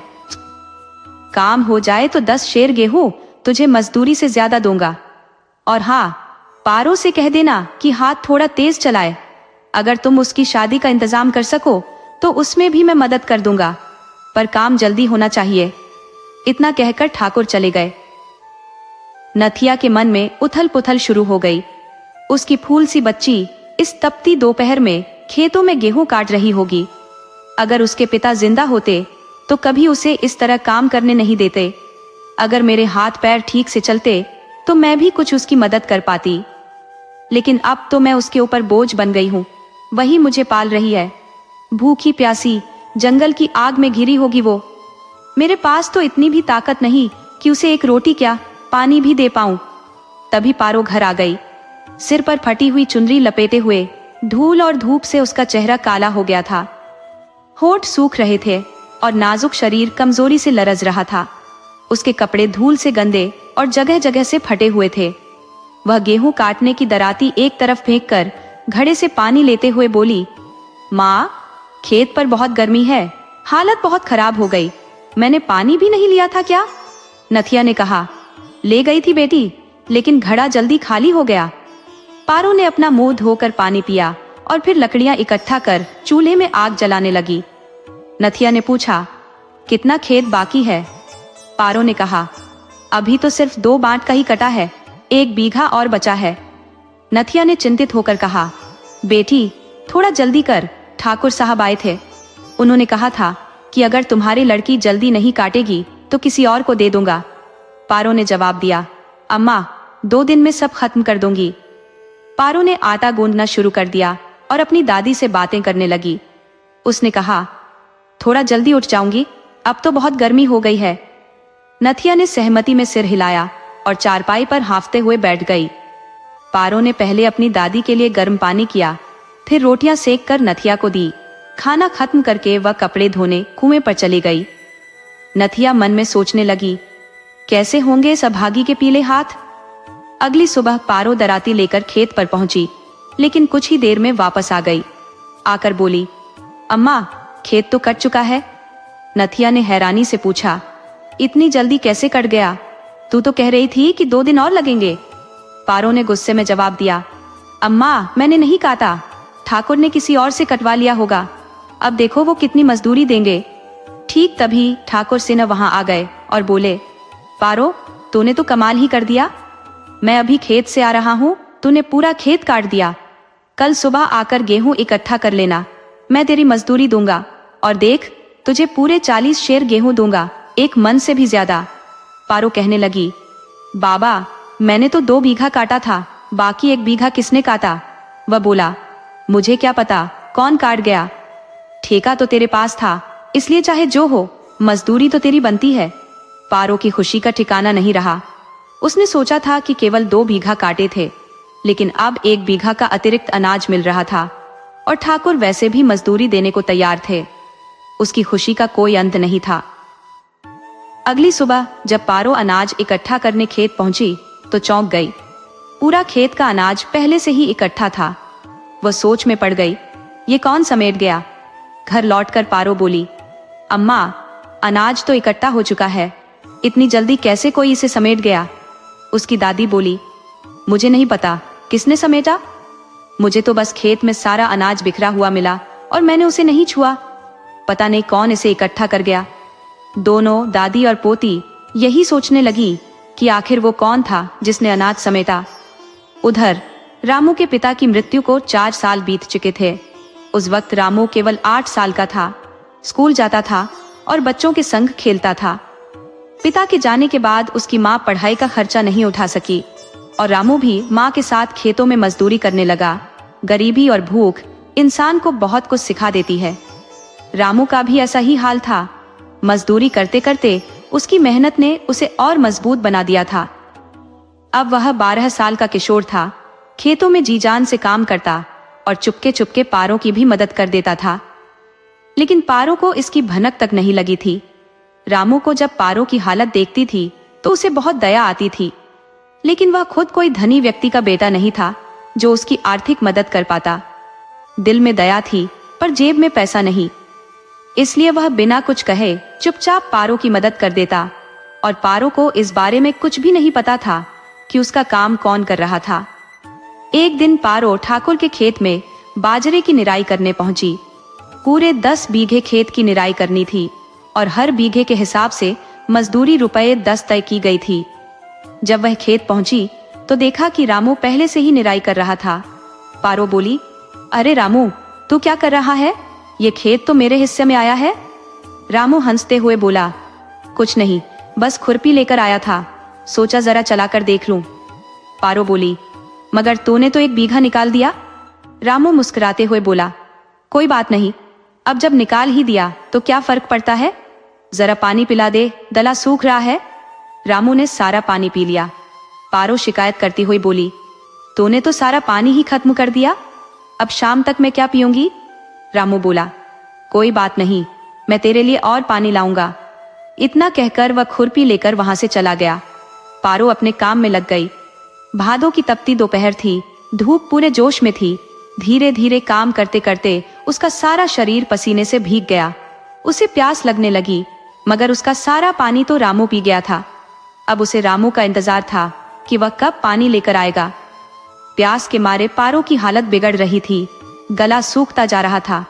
वह खुरपी थामे पेड़ की छांव में जा बैठी और इधर उधर नजर दौड़ाकर पानी की तलाश करने लगी। तभी उसे दूर से रामू आता दिखा, जिसके हाथ में एक मटकी लटकी हुई थी। पारो वहीं पेड़ के नीचे बैठी रामू का इंतजार करने लगी। रामू के एक हाथ में पानी की मटकी और दूसरे में खुरपी थी। पास आकर उसने मटकी जमीन पर रख दी और कुर्ते की जेब से गुड़ का एक टुकड़ा निकालकर पारो के हाथ में रख दिया। वह खुरपी थामे पेड़ की छांव में जा बैठी और इधर उधर नजर दौड़ाकर पानी की तलाश करने लगी। तभी उसे दूर से रामू आता दिखा, जिसके हाथ में एक मटकी लटकी हुई थी। पारो वहीं पेड़ के नीचे बैठी रामू का इंतजार करने लगी। रामू के एक हाथ में पानी की मटकी और दूसरे में खुरपी थी। पास आकर उसने मटकी जमीन पर रख दी और कुर्ते की जेब से गुड़ का एक टुकड़ा निकालकर पारो के हाथ में रख दिया। रामू बोला, ले पारो, सुबह से काम कर रही है, खाली पेट पानी पिएगी तो उल्टा असर करेगा, पहले गुड़ खा फिर पानी पी। पारो ने बड़े चाव से गुड़ खाया और फिर पानी पिया। इसके बाद वह खुरपी थामकर बाजरे की निराई में जुट गई। रामू भी अपनी खुरपी उठाकर उसी के साथ काम करने लगा। पारो ने चौंक कर पूछा, रामू, तू क्या कर रहा है? तुझे दिख नहीं रहा, मैं बाजरा निरा रही हूँ। रामू हंसते हुए बोला, मैं भी तो वही कर रहा हूँ जैसा तू कर रही है। पारो ने कहा, पर इस खेत का ठेका तो मेरे पास है। रामू ने तपाक से जवाब दिया, तो क्या हुआ, मैं नहीं कर सकता। पारो थोड़ी परेशान होकर बोली, मेरा ठेका 50 रुपए का है और मुझे पैसों की सख्त जरूरत है, माँ की दवा और घर का सामान लाना है। रामू गंभीर होकर बोला, तो मैं तुझसे रुपए थोड़ी मांग रहा हूँ। पारो ने फिर सवाल किया, तो फिर तू क्यों मेरी मदद कर रहा है? रामू ने सहजता से कहा, तू अभी बहुत छोटी है, खेतों में मेहनत करती है, तुझे देखकर मुझे दया आती है। पारो ने उत्सुकता से पूछा, तुझे मुझ पर ही दया क्यों आती है, पूरे गांव में किसी और पर नहीं? रामू ने कुछ पल के लिए चुप रहते हुए गहरी सांस ली और फिर बोला, क्योंकि मैं तुझसे प्यार करता हूँ पारो, इसलिए तुझे इस हालत में देखकर मुझसे रहा नहीं जाता। पारो ने मासूमियत से पूछा, ये प्यार क्या होता है? रामू ने मुस्कुराकर कहा, तू अभी छोटी है, बड़ी हो जाएगी तो सब समझ जाएगी। इस तरह बातों के साथ साथ काम करते करते दोनों ने शाम तक आधे खेत की निराई पूरी कर ली। जैसे ही सूर्य अस्ताचल की ओर ढलने लगा, दोनों अपने अपने घर की ओर चल दिए। शाम को जब पारो घर पहुंची तो चेहरे पर खुशी झलक रही थी। उसने अम्मा से कहा, अम्मा, आज मैंने आधे खेत की निराई कर दी। इतनी जल्दी कैसे निकाल दी, बता। नथिया, जो चारपाई पर लेटी हुई थी, बोली, कैसे किया तूने? पारो मुस्कुराते हुए बोली, अम्मा, रामू ने मेरी मदद की। अम्मा ने आश्चर्य से पूछा, पर क्यों? पारो ने भोलेपन से कहा, रामू कह रहा था कि वो मुझसे प्यार करता है। अम्मा, ये प्यार क्या होता है? पारो की बात सुनकर नथिया सोच में पड़ गई। उसकी आंखों में चिंता की लकीरें खींच गई। उसने सोचा, मेरी मासूम बच्ची इस बेरहम दुनिया में कैसे बच पाएगी इस शिकारी से? पर वह मजबूर थी। बिस्तर से उठकर रामू की खबर लेने की ताकत उसमें नहीं थी। उसने अनमने स्वर में कहा, बेटी, ये बड़े लोगों के खेल हैं, हम गरीबों का इससे कोई वास्ता नहीं।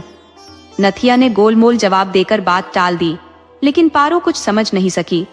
वह रोटियां बनाकर पानी लेने कुएं पर चली गई और फिर मटकी भरकर घर लौट आई। नथिया को दवाई देकर पारो अपनी चारपाई पर जाकर लेट गई। दिन भर की गहरी थकान के बाद पारो को नींद जल्दी आ गई। अगले दिन वह अपनी खुरपी लेकर खेत पर पहुंची तो देखा रामू पहले से ही काम में जुटा था। पारो भी पास आकर बैठ गई और बोली, रामू, तूने अभी तक नहीं बताया कि यह प्यार आखिर होता क्या है? रामू, जिसे खुद प्यार की सटीक परिभाषा मालूम नहीं थी, थोड़ी झिझक के साथ बोला, प्यार के बाद तो शादी हो जाती है। पारो ने हंसते हुए कहा, हट पगले, शादी तो गुड़िया गुड्डे की भी होती है। मैंने भी कई गुड़ियों की शादियां की है, पर अब खेत के काम के कारण उनके लिए समय नहीं मिलता। रामू ने समझाते हुए कहा, जैसे तूने गुड़िया गुड्डों की शादी कराई, वैसे ही असली दुनिया में लड़के लड़कियों की शादी होती है। देखना, एक दिन मैं तुझसे शादी कर लूंगा और तुझे रानी बनाकर घर में रखूंगा, फिर तुझे खेतों में काम नहीं करने दूंगा। पारो ने चौंकते हुए कहा, अगर मैं खेतों में काम नहीं करूंगी तो खाऊंगी क्या? अम्मा क्या खाएगी? रामू ने मुस्कुराते हुए कहा, तेरे बदले का काम मैं करूंगा, जो कमाऊंगा उसी से तुझे खिलाऊंगा। पारो को उसकी बातों में उलझन महसूस हुई। बोली, तेरी बात समझ नहीं आ रही रामू।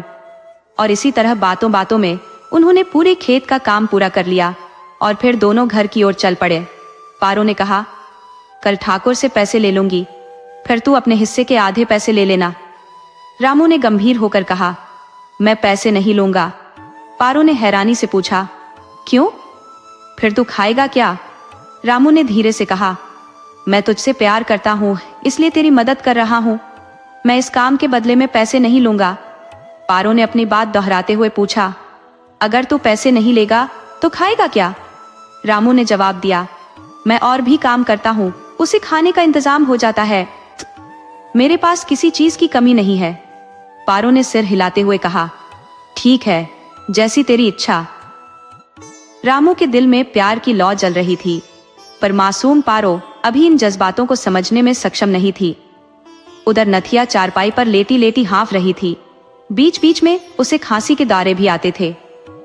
पारो ने नथिया की गर्दन के नीचे हाथ लगाकर उसे सहारा दिया, फिर दवा खिलाकर 2 घूंट गर्म पानी पिलाया। अम्मा, तूने कल से कुछ खाया नहीं है, थोड़ी सी रोटी तो खा ले, पारो ने कहा। नथिया हाँफते हुए बोली, बेटी, थोड़ी सांस लेने दे, फिर कुछ खा लूंगी, अभी मेरी इच्छा नहीं है। तभी नथिया को फिर से जोर की खांसी आई, जिससे काफी सारा बलगम निकल पड़ा। पारो ने नथिया का मुंह साफ किया और फिर उसे वापस चारपाई पर लिटा दिया। नथिया का स्वास्थ्य दिन ब दिन बिगड़ता जा रहा था।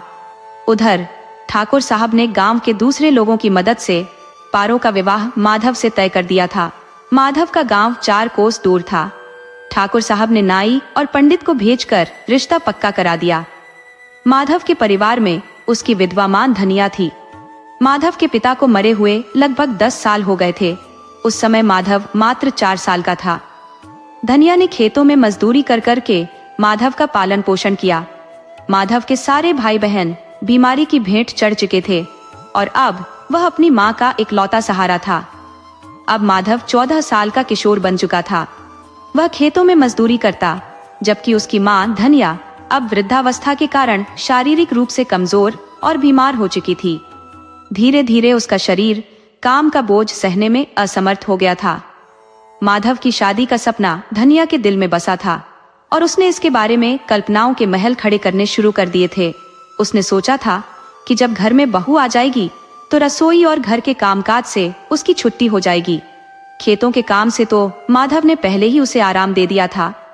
अब उसके सपनों में नाती पोतों की किलकारियां गूंजने लगी और उसका मन भविष्य के सुनहरे दिनों की उड़ान भरने लगा था।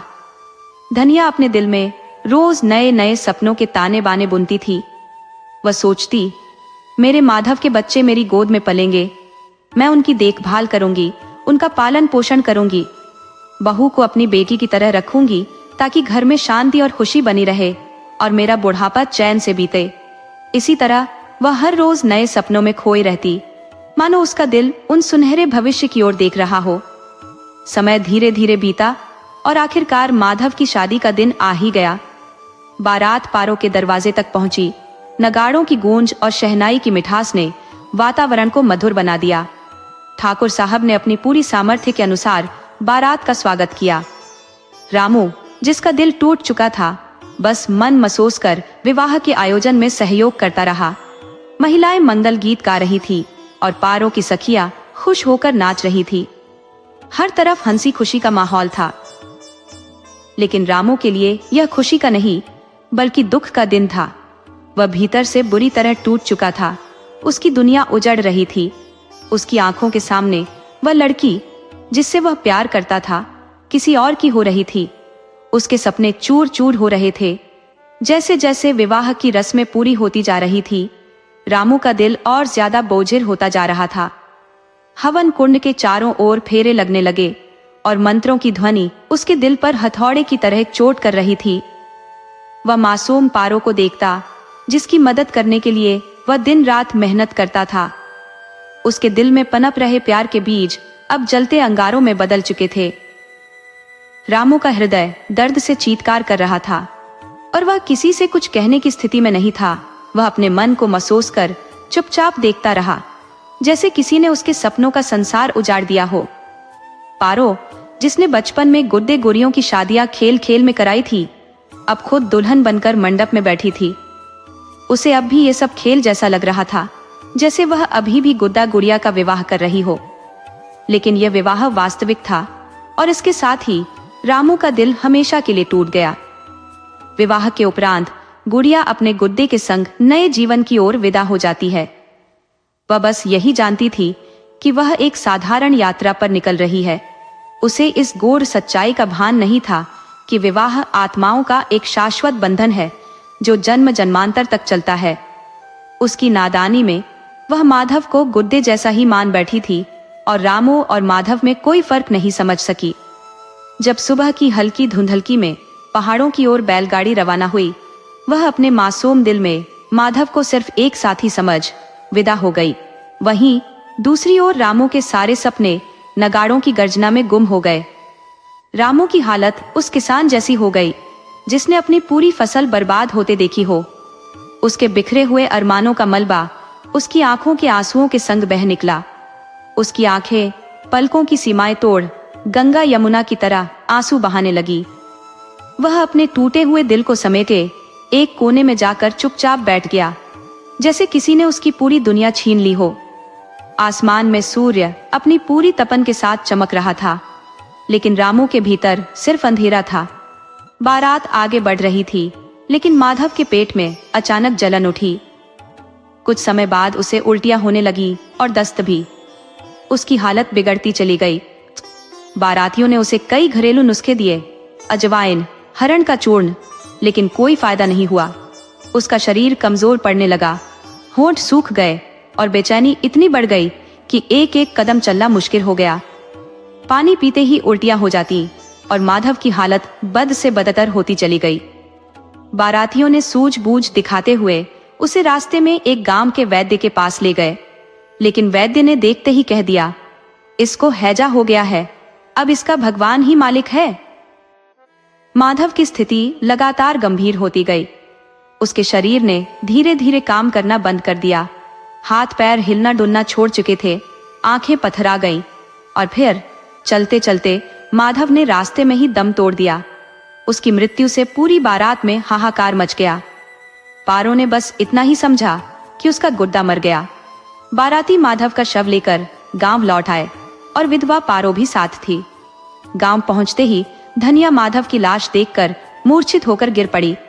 उसका एकमात्र सहारा उसकी बुढ़ापे की लाठी, उसका जीवन का उजाला अब सदा के लिए बुझ चुका था। वह रोते रोते बेहोश हो गई। आरती पारो के भाग्य को कोसने लगी। कैसी मनहूस बहू आई जो घर की दहलीज पर पैर रखने से पहले ही मेरे बेटे को निगल गई, पैदा होते ही माँ को खा गई और अब घर आते आते मेरे बेटे को भी छीन लिया। समाज के कुछ लोग पारो को दोषी ठहराने लगे, लेकिन एक समझदार औरत ने कहा, इस बच्ची का क्या दोष है, ये तो अबोध है, इसे तो ये भी नहीं पता कि उसका पति मर चुका है। ये सब इसे बस एक खेल जैसा लग रहा है। हम क्यों इस मासूम पर गुस्सा निकाल रहे हैं? सोचो, इस नन्ही सी विधवा को अब पहाड़ जैसी जिंदगी कैसे गुजारनी पड़ेगी। ये अभागी जन्म से ही दुख झेल रही है। भगवान जाने इसके भाग्य में और क्या क्या लिखा है। धनिया को होश आया तो वह माधव की लाश के पास बैठकर फिर रोने लगी। उसका उजड़ा संसार उसकी आंखों के सामने था। विश्वास टूट चुका था। नाती पोतों की जो आशा थी वह भी अब चूर हो चुकी थी। उसकी बची हुई जिंदगी अब अमावस्या की काली रात जैसी बन गई थी। पारो के कदमों के घर की दहलीज पर पड़ने से पहले ही धनिया का संसार लुट चुका था। बाकी बचा जीवन बस एक अर्थहीन, ठोकरे खाने वाला बुढ़ापा था।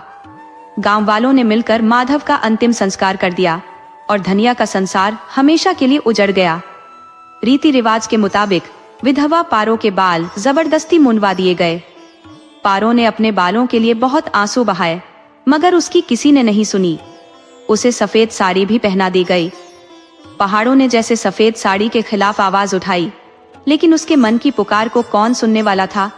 अगर मेरे गुट्टे ने दम तोड़ दिया है तो मैं एक नई शुरुआत करूंगी, तब मैं लाल साड़ी पहनूंगी, पारो सोचती। उसकी गुड़िया भी शादी के मौके पर लाल साड़ी पहनती थी, पर उसे यह फर्क समझ नहीं आता था कि सुहागन क्या होती है और विधवा क्या होती है। कुछ समय तक पारो ने भी सुनी सुनाई तानों को सहन किया। उसे भोजन के साथ गालियां भी मिलती और उसकी जिंदगी धीरे धीरे कम होती चली गई।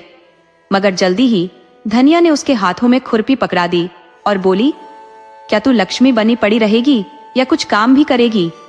मैं तेरे लिए कब तक काम करूं? धनिया ने पारो से खेतों में मजदूरी करवाना शुरू कर दिया, जैसे वह अपने गांव में करती थी। गांव में रामू उसकी मदद करता रहता था, लेकिन यहाँ कोई साथ देने वाला नहीं था। गांव में उसकी अम्मा उसे कभी डांटती भी नहीं थी, मगर यहाँ उसे डांट के साथ पिटाई भी मिलने लगी थी। जरा सी गलती पर धनिया उस पर हाथ उठा देती। गालियां तो उसकी जुबान से ऐसे टपकती जैसे अमृत की बूंदें। पारो की नियति यह बन चुकी थी कि वह दिन भर की मेहनत के बाद इनाम में गालियां और मार खाती। एक दिन आधे दिन तक काम करने के बाद धनिया ने उसे घर भेजा और कहा, जा तू घर जाकर रोटी बना लेना। पारो ने सोचा, आज तो अच्छा समय है, मैं अपने लिए गुड्डा बना लूंगी और उससे शादी करके लाल साड़ी पहनूंगी, तब माँ जी भी मुझे अम्मा की तरह प्यार करेंगी। पारो सुई, धागा और कुछ फटे हुए कपड़े लेकर गुड्डा बनाने बैठ गई। गुड्डा अभी आधा ही बना था कि धनिया आ गई। उसने कहा, ये क्या कर रही है हरामखोर, रोटी बनाई या नहीं? पारो ने कहा, नहीं माँ जी। धनिया गुस्से में बोली, इतनी देर से आई है और अब तक रोटी नहीं बनी, तो क्या कर रही थी? पारो ने धीरे से कहा, मैं गुड्डा बना रही थी। धनिया ने चिमटा उठाया और कहा, तू अब गुड्डा से खेलेगी लुगाई होकर? अभी तुझे गुड्डा बनवाती हूँ। और इतना कहकर धनिया ने पारो की पीठ पर चिमटा बरसाना शुरू कर दिया। पारो की पीठ पर चोटों के गहरे निशान उभर आए। उसकी चीखें जुबान से निकलने के साथ ही आंखों से आंसू बनकर बहने लगी। वह अपना गुड्डा अधूरा छोड़कर चूल्हा जलाने लगी। उसे नहीं पता था कि गुड्डा बनाने की इतनी बड़ी सजा उसे आज मिलेगी। पारो को 6 साल बीत चुके थे। इन 6 सालों में उसने मार खाई, गालियां सुनी और दिन भर खेत में मजदूरी की। वह अब नादान नहीं रही, 14 साल की किशोरी बन चुकी थी। अब उसे भी प्यार की भाषा समझ में आने लगी थी, मगर वह जानती थी कि वह विधवा है। सुहागन और विधवा का फर्क अब उसकी समझ में आने लगा था। अब उसे सफेद साड़ी से भी कोई नाराजगी नहीं थी। गुड्डा गुड़िया का खेल उसके जीवन से पीछे छूट चुका था। बालों ने कभी माधव का प्रेम तो नहीं देखा था, मगर उसे रामू का प्यार अच्छी तरह याद था। अब उसे रामू की यादें बेचैन करने लगी। कभी वह उस प्यार की भाषा से अनजान थी जो रामू उसे जताता था, लेकिन आज वह हर उस एहसास को समझने लगी थी। मन उसका रामू के पास उड़ जाना चाहता था। जब पारो ससुराल गई तब रामू उसकी दादी अम्मा नथिया की सेवा में लगा रहता था। रामू को बस यही संतोष था कि वह पारो के नाम से ही उसकी दादी की सेवा कर पा रहा था। मगर नथिया को मरे 2 साल बीत चुके थे और रामू अब भी पारो को भुला नहीं सका था। पारो मासूम थी और इसी मासूमियत में वह व्यापारियों की मदद करते करते रामू के दिल में बस गई थी। रामू का प्रेम धीरे धीरे उसके दिल में गहराता गया, लेकिन तभी ठाकुर साहब और समाज के दबाव में अनाथ पारो का विवाह करा दिया गया। रामू ने अपने बाल मन की व्यथा दबाकर विवाह की तैयारियों में भी हाथ बटाया, मगर उसकी अंदरूनी पीड़ा उसने कभी किसी से व्यक्त नहीं की। वह देखता रहा और पारो उसके जीवन से हमेशा के लिए दूर हो गई। रामू का दिल चकनाचूर हो गया और उसके सपने बिखर गए। वह पारो की मूरत अपने दिल में बसाए रखता था, उसी से मन ही मन बातें करता। वह जानता था अब पारो लौटने वाली नहीं है। रामू ठाकुर साहब के खेतों में मजदूरी करता और पारो की यादों में खोया रहता। उसकी आंखों से आंसू बरसने लगते जब पारो की यादें उसे घेरती। वह तपती गर्मियों के दिन थे, सूरज अंगारे बरसा रहा था। पारो दिन भर खेत में गेहूं काटती रही और रात के करीब 10 बजे थकी हारी घर लौटी। मटके से पानी लेकर उसने अपना चेहरा धोया और सूखी रोटी के साथ पानी निगलकर चारपाई पर पसर गई। मेहनत ने उसके शरीर को थका दिया था, मगर आंखों में अब भी रामू के सपने तैर रहे थे। तभी धनिया ने चिल्लाकर पूछा, सारा खेत काट लिया या कुछ कल के लिए छोड़ आई, हरामखोर? पारो ने थकान भरी आवाज में कहा, माँ जी, कल का बच गया है। धनिया ने उसे फिर गालियां बकते हुए कहा, कुछ काम करती भी है या यारों के साथ गुलछर्रे उड़ाती है? पारो ने ठंडी आह भरते हुए कहा, पूरा दिन तो खेत में बिताती हूँ माँ जी। मगर धनिया का ताना जारी रहा, अगर ठीक से काम करती तो सब काट चुकी होती। पारो ने निराशा से कहा, 3 बीघा खेत है माँ जी, 2 दिन में कैसे कटेगा? कल तक काट दूंगी। पारो की आंखों से आंसू छलक पड़े। इतनी मेहनत के बावजूद उसे ताने और गालियां ही मिलती थी। वह सोचने लगी, अगर रामू होता तो वो मेरी मदद कर देता। वह याद करने लगी कैसे रामू ने उससे वादा किया था कि वह उसे खेतों में काम नहीं करने देगा, उसे रानी बनाकर रखेगा। मगर अब वह खुद को एक दासी से भी बदतर महसूस करती थी। उसकी आंखों से आंसू थमने का नाम नहीं ले रहे थे। दिल में रामू की यादें थी और शरीर थकान से टूट चुका था। वह चारपाई पर लेटी लेटी रामू के सपनों में खो गई। कब नींद ने उसे अपने आगोश में ले लिया, उसे पता ही नहीं चला। सुबह के करीब 3 बजे धनिया की कड़कती आवाज आई, ओ लक्ष्मी, उठ जा, गेहूं काटने जाएगी या यूं ही पड़ी रहेगी? पारो का शरीर थकान से चूर था, नींद पूरी नहीं हुई थी। धनिया की कर्कश आवाज सुनते ही पारो एक झटके में उठ खड़ी हुई। उसने धीमी आवाज में कहा, जाती हूँ माँ जी, और कोने में रखी दराती उठाने लगी। जब वह धनिया के पैर छूने के लिए झुकी तो धनिया गुस्से में बोली, आज सारा खेत कट जाना चाहिए, नहीं तो चिमटे से तेरी चमड़ी उधेड़ दूंगी। पारो ने सहमते हुए हामी भरी, हाँ माँ जी, आज कट जाएगा। मगर धनिया की भ्रिकुटी तनी रही, कटेगा कैसे? अगर नहीं कटा तो आज तुझे डंडे से मारूंगी। पारो ने धनिया के पैर पकड़ लिए और मन ही मन सोचने लगी, कितनी मेहनत के बाद यह मिल रहा है, आत्महत्या क्यों न कर लूं? इस नर्क जैसी जिंदगी से छुटकारा मिल जाएगा आज ही कुएं में कूद जाऊंगी। जिंदा रहने का अब कोई मतलब नहीं रहा। अब तक तो गालियां और ताने सहती आ रही थी, अब चरित्र पर भी लांछन लगाए जा रहे हैं। कल मां जी ने कहा तो कल समाज भी यही कहेगा। मैं विधवा हूं, किसे अपना मुंह दिखाऊंगी? कौन है मेरा इस दुनिया में? उसके मन में विचार मचल रहे थे। अब भगवान ही सहारा है, इस दुनिया को छोड़कर जाना ही बेहतर होगा। चरित्र पर लगे दाग से तो यही रास्ता सही लगता है। वह पैर छोड़ते हुए धीमी आवाज में बोली, जाती हूँ मां जी। शायद उसके दिल में कुछ और कहने की इच्छा थी, मगर शब्द गले में ही अटक गए। हाथ में दराती लेकर वह घर से बाहर निकल गई। उसके कदम धीरे धीरे कुएं की तरफ बढ़ने लगे। धनिया द्वारा दिए गए सारे कष्ट उसकी आंखों के सामने घूमने लगे। आज उसे लग रहा था, अगर माधव के साथ उसकी भी जिंदगी का अंत हो गया होता तो कितना अच्छा होता। माधव उसकी जिंदगी का स्वामी था, मगर अब वह कभी लौट कर नहीं आएगा। पारो के मन में बीते दिनों की स्मृतियां गहराने लगी। उसे अपनी अम्मा की याद आ गई। वहां भी काम करती थी, मगर अम्मा का प्यार हर थकान को पल भर में मिटा देता था। आज उसे रामू की भी बहुत याद आ रही थी। रामू जो हमेशा उसकी मदद किया करता था। उसकी परेशानियों में कितनी बार रामू ने उसका साथ दिया था। रामू की सूरत उसकी आंखों में उभर आई और वह सम्मोहन में रामू के पीछे पीछे चलने लगी। उसकी तड़प उसे कुएं की ओर जाने से रोक रही थी। रामू की यादों में खोई पारो भूल गई कि वह कहां जा रही थी। रामू की तस्वीर उसके सामने नाचने लगी और उसके कदम बिना सोचे समझे उस सूरत के पीछे पीछे बढ़ने लगे। अचानक उसकी चेतना जागी और उसकी अंतरात्मा ने उसे टोका, पारो, ये क्या कर रही है? तू विधवा है, समाज तुझे स्वीकार करेगा? क्या रामू तुझे अपना लेगा? समाज में विधवा विवाह की कोई जगह नहीं है। उसके कदम थम गए। पीछे मुड़कर उसने फिर कुएं की तरफ देखा, लेकिन फिर उसकी आंखों के सामने अपनी दर्द भरी जिंदगी तैरने लगी। सुबह से रात तक बस घर के काम, फिर खेतों में मजदूरी। न दिन को सुकून, न रात को चैन। प्यार का कोई नाम नहीं, बस गालियां, मजदूरी और संघर्ष। वह कुएं के पास पहुंची, मगर तभी उसके मन ने उसे रोका। रामू तेरा है, वह तुझे अवश्य अपनाएगा। समाज से लड़कर वह तुझे रानी बना देगा। वह तुझे प्यार करता था, तेरी मदद करता था। यहाँ तेरा कौन है? तो किसके लिए हार मान रही है? मन और आत्मा के बीच एक गहरा संघर्ष चल रहा था। रामू की यादें पारो के मन में बसी हुई थी और एक अनजाना विश्वास उसे आश्वस्त कर रहा था कि रामू उसे अपना लेगा।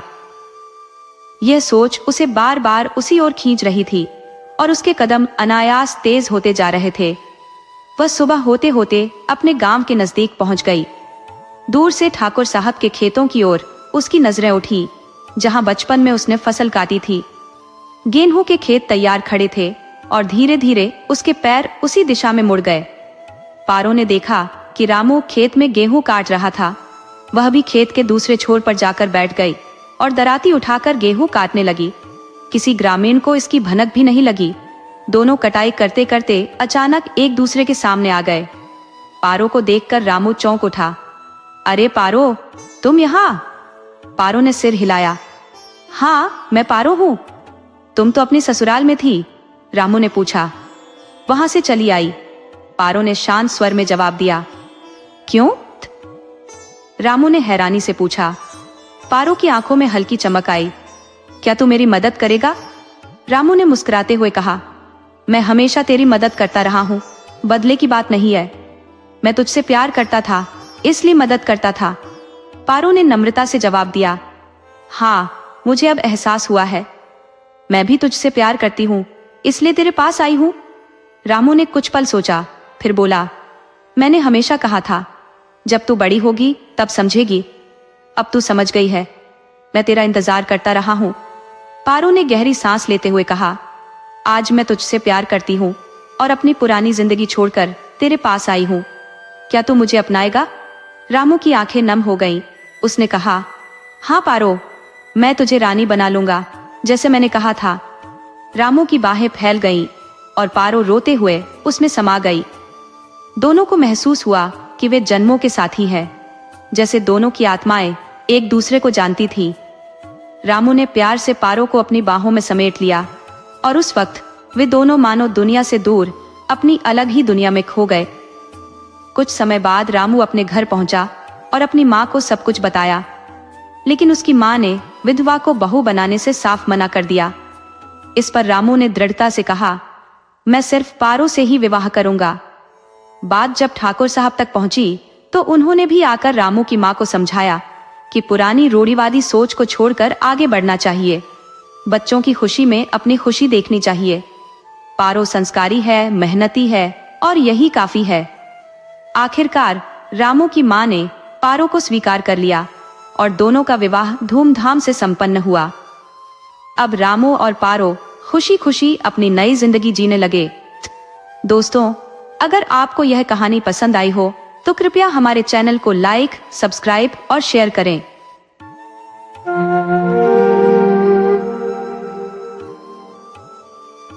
राधे राधे मित्रों, आज हम आपको एक अनोखी कहानी सुनाने जा रहे हैं जिसमें एक सौदागर और कुछ चालाक ठगों का वर्णन है।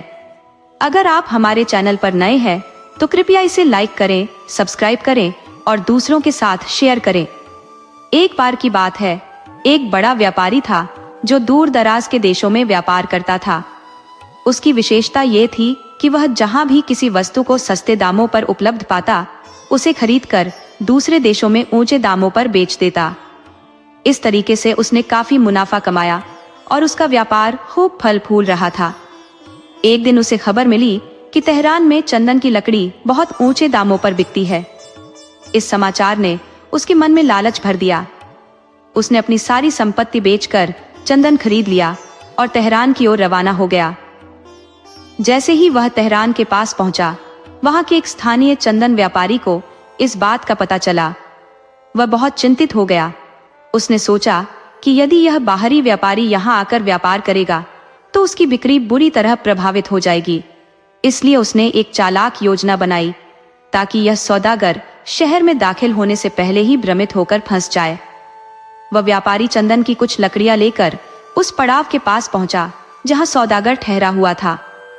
जब रात हुई तो उसने चंदन की लकड़ियों को जलाकर आग जलाई और उस पर भोजन पकाने लगा। चंदन की जलती हुई लकड़ियों की सुगंध जब उस सौदागर के पास पहुंची तो वह चकित रह गया। उसने देखा कि तेहरान का व्यापारी चंदन की लकड़ियों को ईंधन के रूप में इस्तेमाल कर रहा है। यह दृश्य देखकर वह स्तब्ध रह गया और सोचने लगा, मैंने तो सुना था कि तेहरान में चंदन बहुत महंगा बिकता है, लेकिन यहाँ तो इसे जला दिया जा रहा है। मैंने अपनी सारी जमा पूंजी इस व्यापार में लगा दी है। अगर यह सफल नहीं हुआ तो मैं पूरी तरह बर्बाद हो जाऊंगा। अगली सुबह वह निराश मन से तेहरान के व्यापारी के पास पहुंचा और अपनी चिंता व्यक्त की। तेहरान के व्यापारी ने सहानुभूति का नाटक करते हुए उससे कहा, भाई, यह तो अफसोस की बात है। तुम्हें किसी ने गलत जानकारी दी होगी। यहाँ चंदन की कोई विशेष कीमत नहीं है। यह तो आम ईंधन की तरह इस्तेमाल होता है। सौदागर को समझ नहीं आया कि यह क्या हुआ। वह अपनी गलती पर पछताने लगा और भारी नुकसान के डर से घबरा गया। राधे राधे मित्रों, सुनिए एक सौदागर की अद्भुत कहानी जो चालाकी और दुष्टता के जाल में फंस गया। जब सौदागर ने देखा कि तेहरान का व्यापारी उसे चंदन बेचने के लिए तैयार है, उसने सोचा कि यह उसका आखिरी सहारा है। तेहरान के व्यापारी ने बड़े ही दयालु स्वर में कहा, भाई, तुम्हारी हालत देखकर मुझे बहुत दुख हो रहा है। तुम मेरे मेहमान हो और तुम्हारी सहायता करना मेरा कर्तव्य है। मैं तुम्हारा सारा चंदन खरीद लेता हूँ। मैं तुम्हें इसके बदले बराबर वजन में जो तुम चाहो तुम्हें दे दूंगा, लेकिन एक शर्त है, यह सौदा हमारे बीच एक लिखित समझौते के तहत होना चाहिए ताकि कोई भी अपने वचन से मुकर न सके। बेचारा सौदागर, जो पहले ही ठगा हुआ महसूस कर रहा था, इस प्रस्ताव को अपनी किस्मत का फैसला मान बैठा। उसने उस व्यापारी की बात मान ली और दोनों ने एक प्रतिज्ञा पत्र तैयार किया। गवाहों ने उस पर अपने दस्तखत किए। तेहरान में सराय में ठहरने के बाद सौदागर ने सराय के मालिक से बातचीत की। सराय का मालिक एक प्रतिष्ठित व्यक्ति था जिसने सौदागर को बताया कि तेहरान में चंदन का मूल्य हीरे से भी अधिक है। यह सुनकर सौदागर का कलेजा धक से रह गया। उसने महसूस किया कि तेहरान के व्यापारी ने उसे ठगने के लिए एक गहरी साजिश रची है। मन भारी था, लेकिन वह कुछ कर नहीं सकता था। अगले दिन अपने दुख को भुलाने के लिए वह नगर की गलियों में घूमने निकल पड़ा। उसने देखा कि कुछ लोग शतरंज खेल रहे थे। उसने उनसे खेलने की इच्छा जताई। वे बोले, अगर तुम हमारे साथ खेलना चाहते हो तो शर्त माननी होगी। जो हारेगा उसे जीतने वाले की आज्ञा का पालन करना होगा। सौदागर, जो पहले ही हताशा और दुख में था, इस शर्त पर राजी हो गया। दुर्भाग्य से खेल में सौदागर हार गया। जीतने वाले ने उसे आदेश दिया, तुम्हें समुद्र का सारा पानी पीना होगा। यह सुनकर सौदागर क्रोध में भर गया। उसने कहा, यह असंभव है, ऐसी आज्ञा कैसे पूरी की जा सकती है। उनकी बहस ने राहगीरों का ध्यान खींचा और जल्द ही एक भीड़ इकट्ठा हो गई। भीड़ में से एक काना व्यक्ति आगे बढ़ा और चिल्लाया, यह आदमी बड़ा ठग है, इसने मेरी एक आंख चुरा ली है। मेरी आंख ठीक ऐसी ही थी जैसी इसकी है। फिर दूसरा व्यक्ति हाथ में पत्थर लिए हुए बोला, भाइयों, मेरे पास इस पत्थर से बना एक अनोखा पजामा था, यह आदमी उसे चुरा ले गया। कृपया मेरा पजामा मुझे वापस दिलवा दो। सौदागर यह सब सुनकर स्तब्ध रह गया।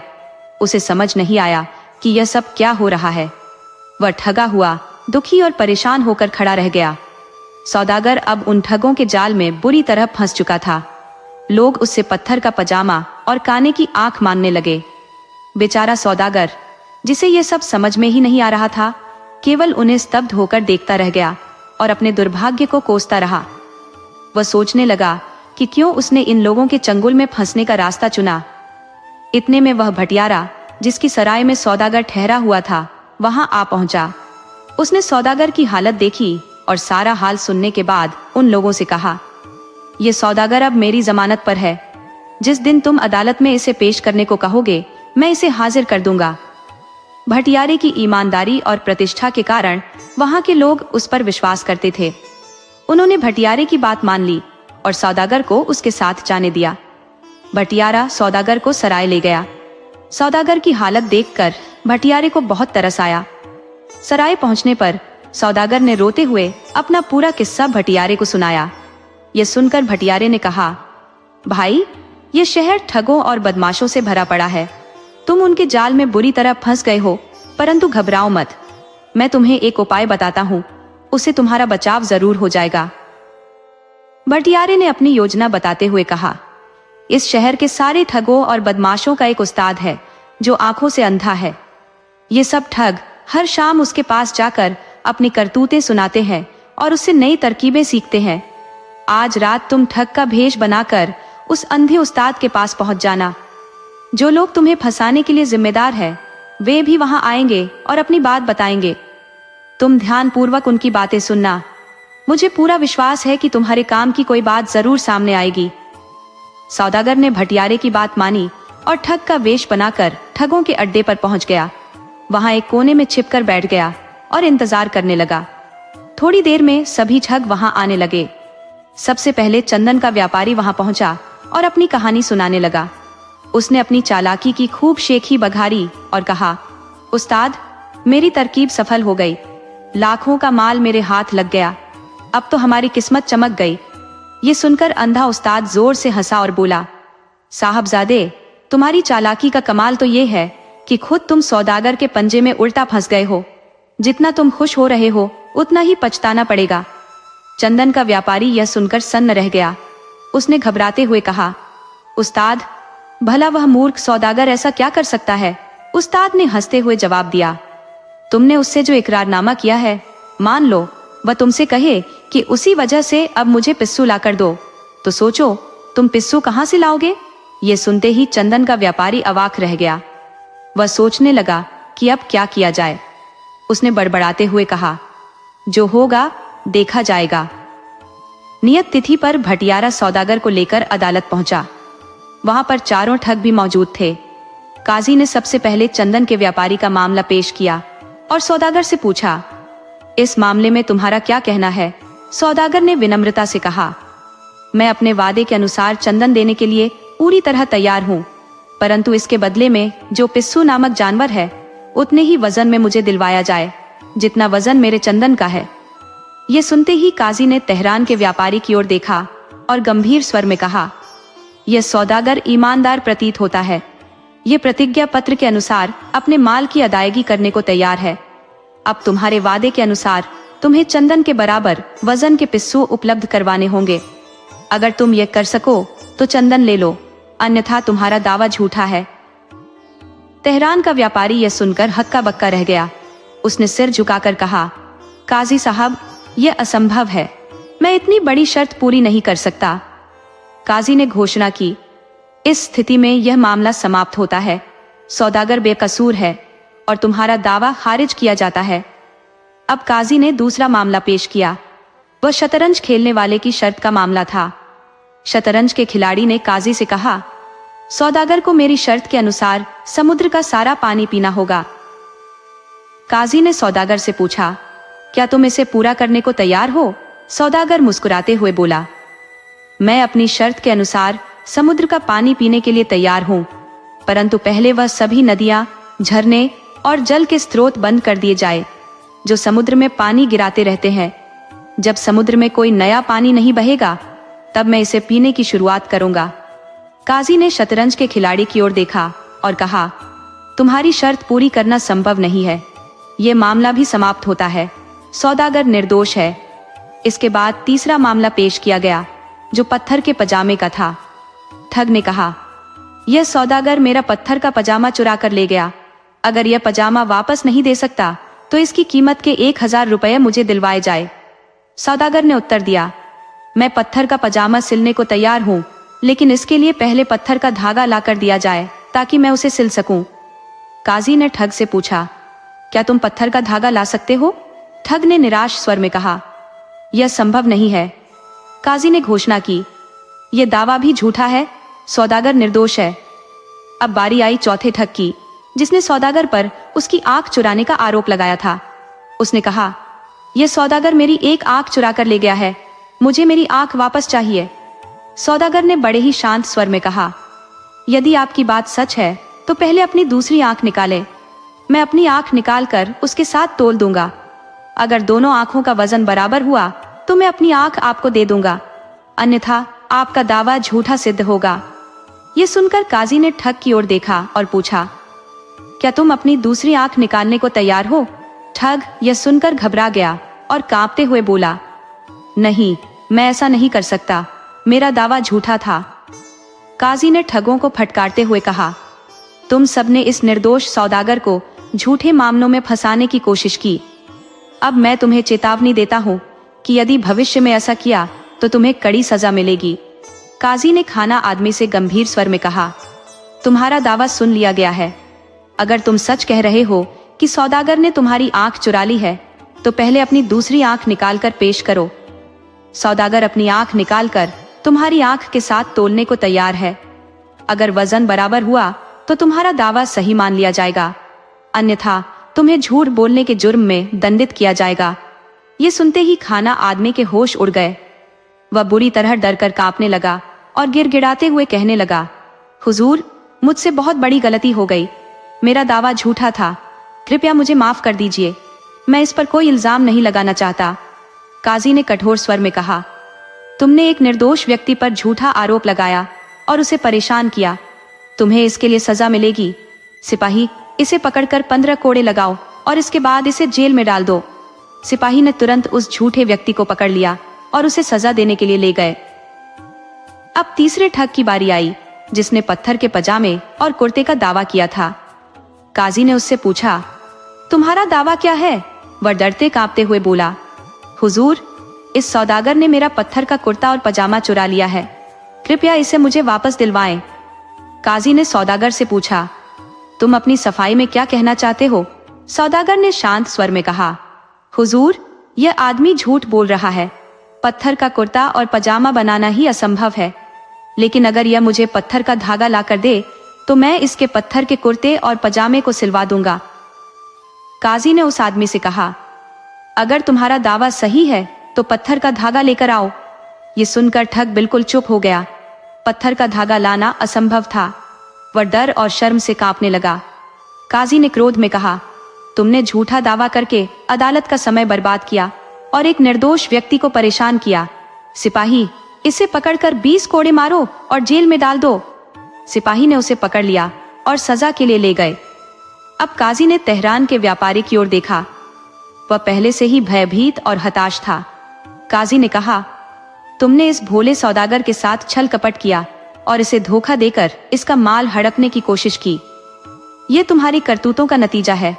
तुम्हें जुर्माने के 2000 रुपए भरने होंगे, जिनमें से 1000 रुपए इस सौदागर को दिए जाएंगे।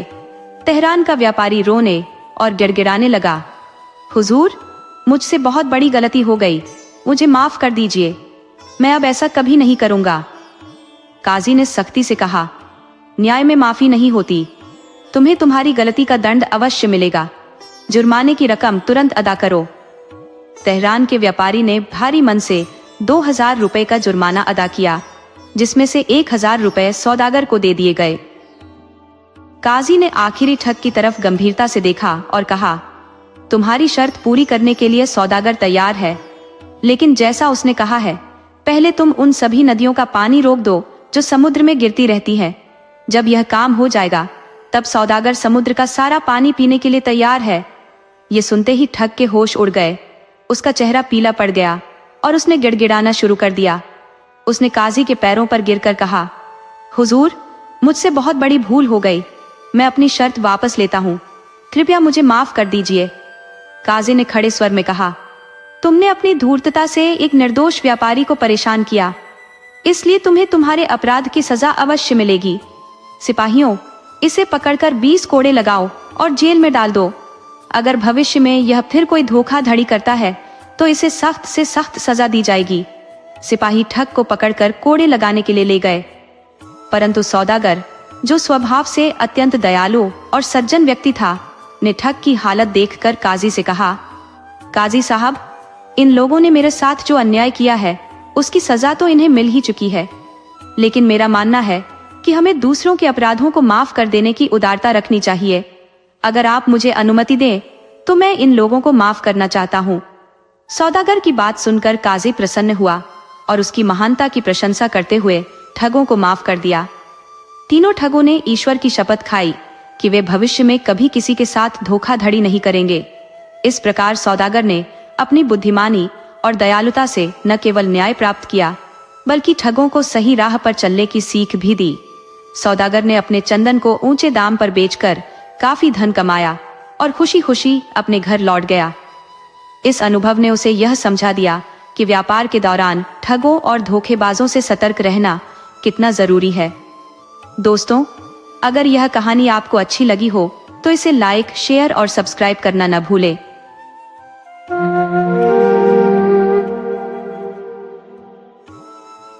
बहुत समय पहले की बात है। जूनागढ़ नामक नगर पर राजा चंद्रगुप्त का शासन था। राजा के 4 पुत्र थे और चारों ही अत्यंत पराक्रमी और साहसी थे, लेकिन उन चारों में से मदन सेन अत्यधिक प्रतापी और शौर्यवान था। केवल वीरता में ही नहीं, वह रूप रंग में भी अनुपम था। मदन सेन की पत्नी का नाम चंद्रप्रभा था। वह भी अतुलनीय सौंदर्य की धनी थी और अपने सौंदर्य की तुलना में किसी अन्य स्त्री को कुछ नहीं मानती थी। न केवल रूपसी थी, बल्कि हर कार्य में कुशल, संगीत की गहरी समझ रखने वाली और स्वर में निपुण थी। एक दिन राजा चंद्रगुप्त ने किसी भूल पर क्रोधित होकर मदन सेन को 12 वर्षों के लिए देश से निर्वासित कर दिया। राजा का यह आदेश सुनते ही मदन सेन गंभीर चिंता में डूब गया और उदास मन से अपने महल लौट आया। उसका मुरझाया चेहरा देख उसकी पत्नी चंद्रप्रभा ने पूछा, स्वामी, आप इतने उदास क्यों दिख रहे हैं? आपके मुखमंडल पर ऐसी उदासी क्यों है? राजकुमार होकर भी आप इतनी चिंता क्यों कर रहे हैं? मदन सेन ने धीरे से उत्तर दिया, हे भाग्यवान, मैं क्या कहूँ और कहने से भी क्या होगा। आज मेरे पिता ने मुझे 12 वर्षों के लिए देश से निष्कासित कर दिया है, इसीलिए मैं तुमसे विदा लेने आया हूँ। यह सुनते ही चंद्रप्रभा के होश उड़ गए और वह अचेत होकर धरती पर गिर पड़ी। ये दृश्य देखकर मदन सेन के भी होश फाख्ता हो गए। उसे एहसास हुआ कि उसने अपनी पत्नी को यह सब बताकर बड़ा भारी गलती कर दी। दासियों ने जब चंद्रप्रभा पर जल छिड़का तब उसे होश आया। होश में आते ही चंद्रप्रभा ने कहा, स्वामी, यदि आप मुझे छोड़कर प्रदेश चले जाएंगे तो मैं किसके सहारे यहाँ जीवित रहूंगी? आपके बिना मेरा जीवन कैसे कटेगा? मैं भी आपके साथ चलूंगी। मदन सेन ने समझाते हुए कहा, प्रिय, तुम मेरे साथ कैसे चल सकती हो?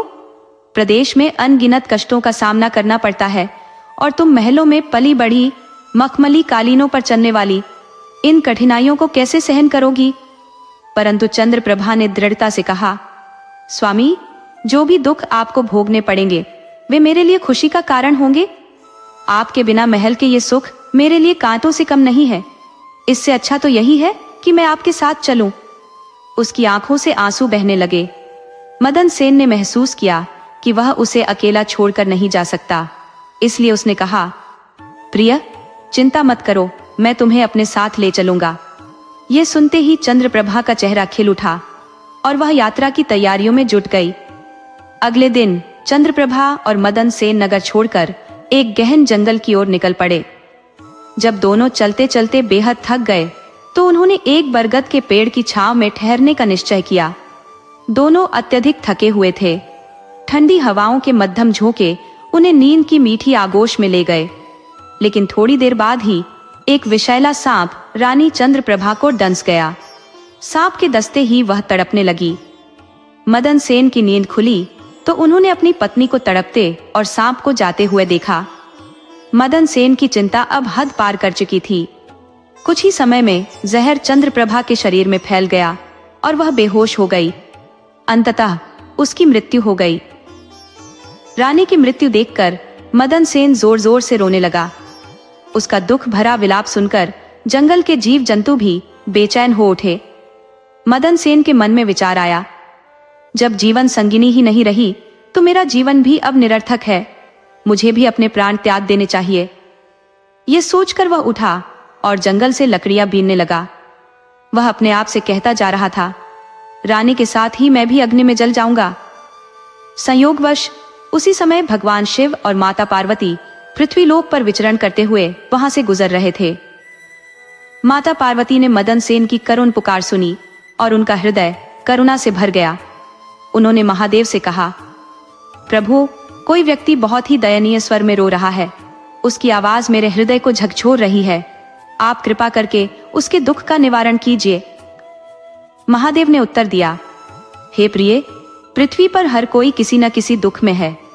हम सभी के दुख कैसे दूर कर सकते हैं? माता पार्वती ने विनती की, स्वामी, चाहे जो हो, इस व्यक्ति के दुख का निवारण करना ही होगा। माता की बात सुनकर महादेव सहमत हो गए और वे उस स्थान पर पहुंचे जहां मदन सेन विलाप कर रहा था। भगवान शिव ने उससे पूछा, तुम क्यों रो रहे हो? मदन सेन ने भारी मन से कहा, हे प्रभु, मेरा दुख कोई नहीं समझ सकता। मुझे अब कुछ भी कहने की शक्ति नहीं है। मेरा मन चाहता है कि यह धरती फट जाए और मैं उसमें समा जाऊं। शिवजी ने मदन सेन की व्यथा सुनकर उसे सांत्वना दी और पूछा, अपनी कहानी कहो राजकुमार। मदन सेन ने बताया, मैं जूनागढ़ के राजा चंद्रगुप्त का पुत्र हूँ। मेरे पिता ने मुझे देश से निकाल दिया। मेरी पत्नी मेरे साथ इस जंगल में आ गई और यहाँ उसे एक सर्प ने डंस लिया, जिससे उसकी मृत्यु हो गई। अब मैं उसकी मृत्यु का दुख सहन नहीं कर पा रहा हूँ। इसी कारण मैं उसकी चिता तैयार कर रहा हूँ, ताकि उसके साथ ही स्वयं को भी अग्नि में भस्म कर दूं। मदन सेन की बातें सुनकर भगवान शिव ने कहा, तू तो बड़ा मूर्ख है। ये संसार नश्वर है। यह सभी का आना जाना लगा रहता है। एक दिन यह देह सभी को छोड़नी पड़ेगी। तू यह भी जानता है कि यहाँ कोई किसी के साथ नहीं आता और न ही कोई किसी के साथ जाता है। समझदार होकर भी ऐसी बातें कर रहा है। यदि तू जीवित रहेगा तो तुझे और भी रानियां मिल सकती हैं। मेरा कहना मान और इस विचार को त्याग दे। शिवजी की बात सुनकर मदन सेन ने कहा, हे महादेव, आपकी बातें सत्य हैं, लेकिन मेरी पतिव्रता पत्नी तो मुझे किसी जन्म में भी नहीं मिलेगी। उसका वियोग मुझसे सहन नहीं होगा, इसलिए मैं उसके साथ ही प्राण त्याग दूंगा। मदन सेन के ये विचार सुनकर भगवान शिव समझ गए कि यह अपनी पत्नी के बिना नहीं रह सकता। तब उन्होंने कहा, राजकुमार, तेरी पत्नी को जीवित करने का एक उपाय है। तेरी पत्नी की आयु केवल 20 वर्ष की थी और वह पूरी हो चुकी है। तेरी उम्र 70 वर्ष है, जिसमें से 30 वर्ष बीत चुके हैं। अगर तू अपनी आयु का आधा भाग अपनी पत्नी को दे दे तो उसकी और तेरी उम्र बराबर हो जाएगी। अगर यह तुझे स्वीकार है तो मैं अभी तुझे तुम्हारी पत्नी को पुनः जीवित कर दूंगा। महादेव की बात सुनते ही मदन सेन ने कहा, मुझे स्वीकार है प्रभु, मुझे स्वीकार है। महादेव ने मदन सेन को जल देते हुए उसे 20 वर्षों की आयु अपनी पत्नी को देने का संकल्प कराया, परंतु उससे पहले उन्होंने एक गहरी बात कही। जब तुम्हें अपनी रानी की जरूरत न हो तो इस संकल्प को तुम वापस भी ले सकते हो। जब भी तुम यह संकल्प वापस लोगे, तुम्हारी रानी फिर से मर जाएगी।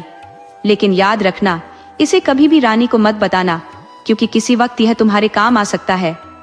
इसके बाद महादेव ने रानी के हाथ पैरों पर जल छिड़का और शिवजीव माता पार्वती वहां से अंतर्ध्यान हो गए। उसी क्षण रानी होश में आई और बोली, प्रिय, आज तो मैंने बहुत लंबी नींद ली, आपने मुझे जगाया क्यों नहीं? मदन सेन ने जवाब दिया, तुम बहुत थकी हुई थी, इसलिए मैंने तुम्हें जगाना उचित नहीं समझा। मदन सेन ने पूरी बात छुपाई और रानी से कुछ भी साझा नहीं किया। इसके बाद दोनों आगे की यात्रा पर चल दिए। काफी दिनों की यात्रा के बाद उन्हें एक बेहद खूबसूरत स्थान दिखा। वहां एक फकीर की छोटी सी कुटिया थी। जब वे वहां पहुंचे तो देखा कि एक नौजवान फकीर आराम से तकिया लगाकर बैठा हुआ हुक्का पी रहा है। दोनों बहुत थके हुए थे, सो फकीर के पास बैठ गए। उसी समय मदन सेन ने रानी से कहा, रानी, हमें प्यास लगी है, हम कुएं पर जाकर पानी पीकर आते हैं। अगर तुम्हें भी प्यास लगी हो तो तुम्हारे लिए भी पानी ले आएंगे। रानी ने कहा, मुझे तो प्यास नहीं लगी है, आप ही जाकर पानी पी लीजिए। ये सुनकर मदन सेन रस्सी और डोल लेकर कुएं पर पानी पीने चला गया। जैसे ही मदन सेन वहां से गया, चंद्रप्रभा और फकीर की नजरें मिली और उसी क्षण रानी फकीर पर मोहित हो गई। उसने फकीर से कहा, फकीर साहब, आप यहाँ बड़े आराम से रहते हैं, काश मैं भी यहाँ रह सकती। फकीर ने भी तुरंत जवाब दिया, तुम्हारे दिल में मेरे साथ रहने की इच्छा है, लेकिन तुम्हारा पति तुम्हारे साथ है, तुम कैसे मेरे साथ रह सकती हो?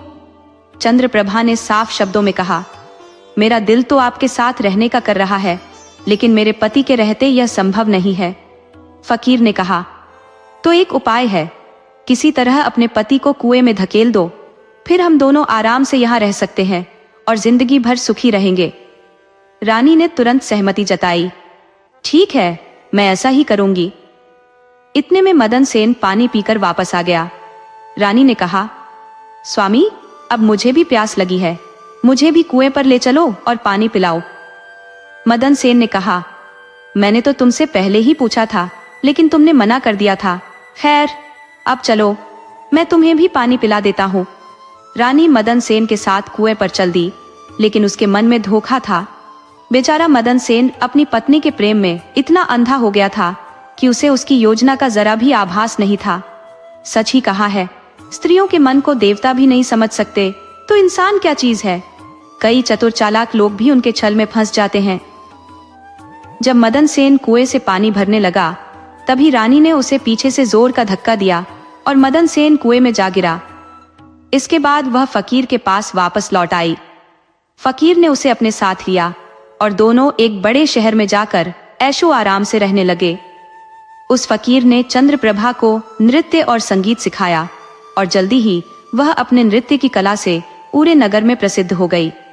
उसके नाच गाने के कारण वह फकीर बहुत धनवान बन गया और चंद्रप्रभा के साथ सुख भोग करने लगा। उधर जब रानी ने मदन सेन को कुएं में धकेला, तो सौभाग्य से कुएं में लटकती हुई एक जंजीर मदन सेन के हाथ में आ गई। उसने जंजीर कसकर पकड़ी और लटक गया। मन ही मन ईश्वर को याद करने लगा। वह सोचने लगा, मैंने रानी को जीवन दान दिया और उसने मेरे साथ इतना बड़ा धोखा किया, क्या यही मेरे प्रेम की सजा है? उसी दिन कुछ बंजारों का काफिला वहां आकर ठहरा। एक बंजारा पानी भरने के लिए रस्सी और डोल लेकर कुएं पर आया। जब उसने डोल कुएं में डाला तो मदन सेन ने उसे पकड़ लिया। बंजारा एकदम से चौंक गया और पूछा, कौन है वहां नीचे? मदन सेन ने जवाब दिया, भाई, मैं एक बेबस इंसान हूं, कृपया मुझे इस कुएं से बाहर निकालकर मेरी जान बचाओ। बंजारों का दिल पिघल गया और उसने मदन सेन को कुएं से बाहर निकाला। उसने पूछा, भाई, तुम कौन हो और यहाँ कैसे गिर गए? मदन सेन ने भारी मन से कहा, मेरी कहानी सुनाने लायक नहीं है। जो मेरे साथ हुआ है उसे बयान करना भी मेरे लिए दर्दनाक है। फिर भी उसने सारी बात बंजारों को सुनाई। मैं जूनागढ़ का राजकुमार हूँ। मेरे पिता ने मुझे देश निकाला दिया था, और मैं अपनी प्रिय पत्नी के साथ जंगलों की ओर चला गया।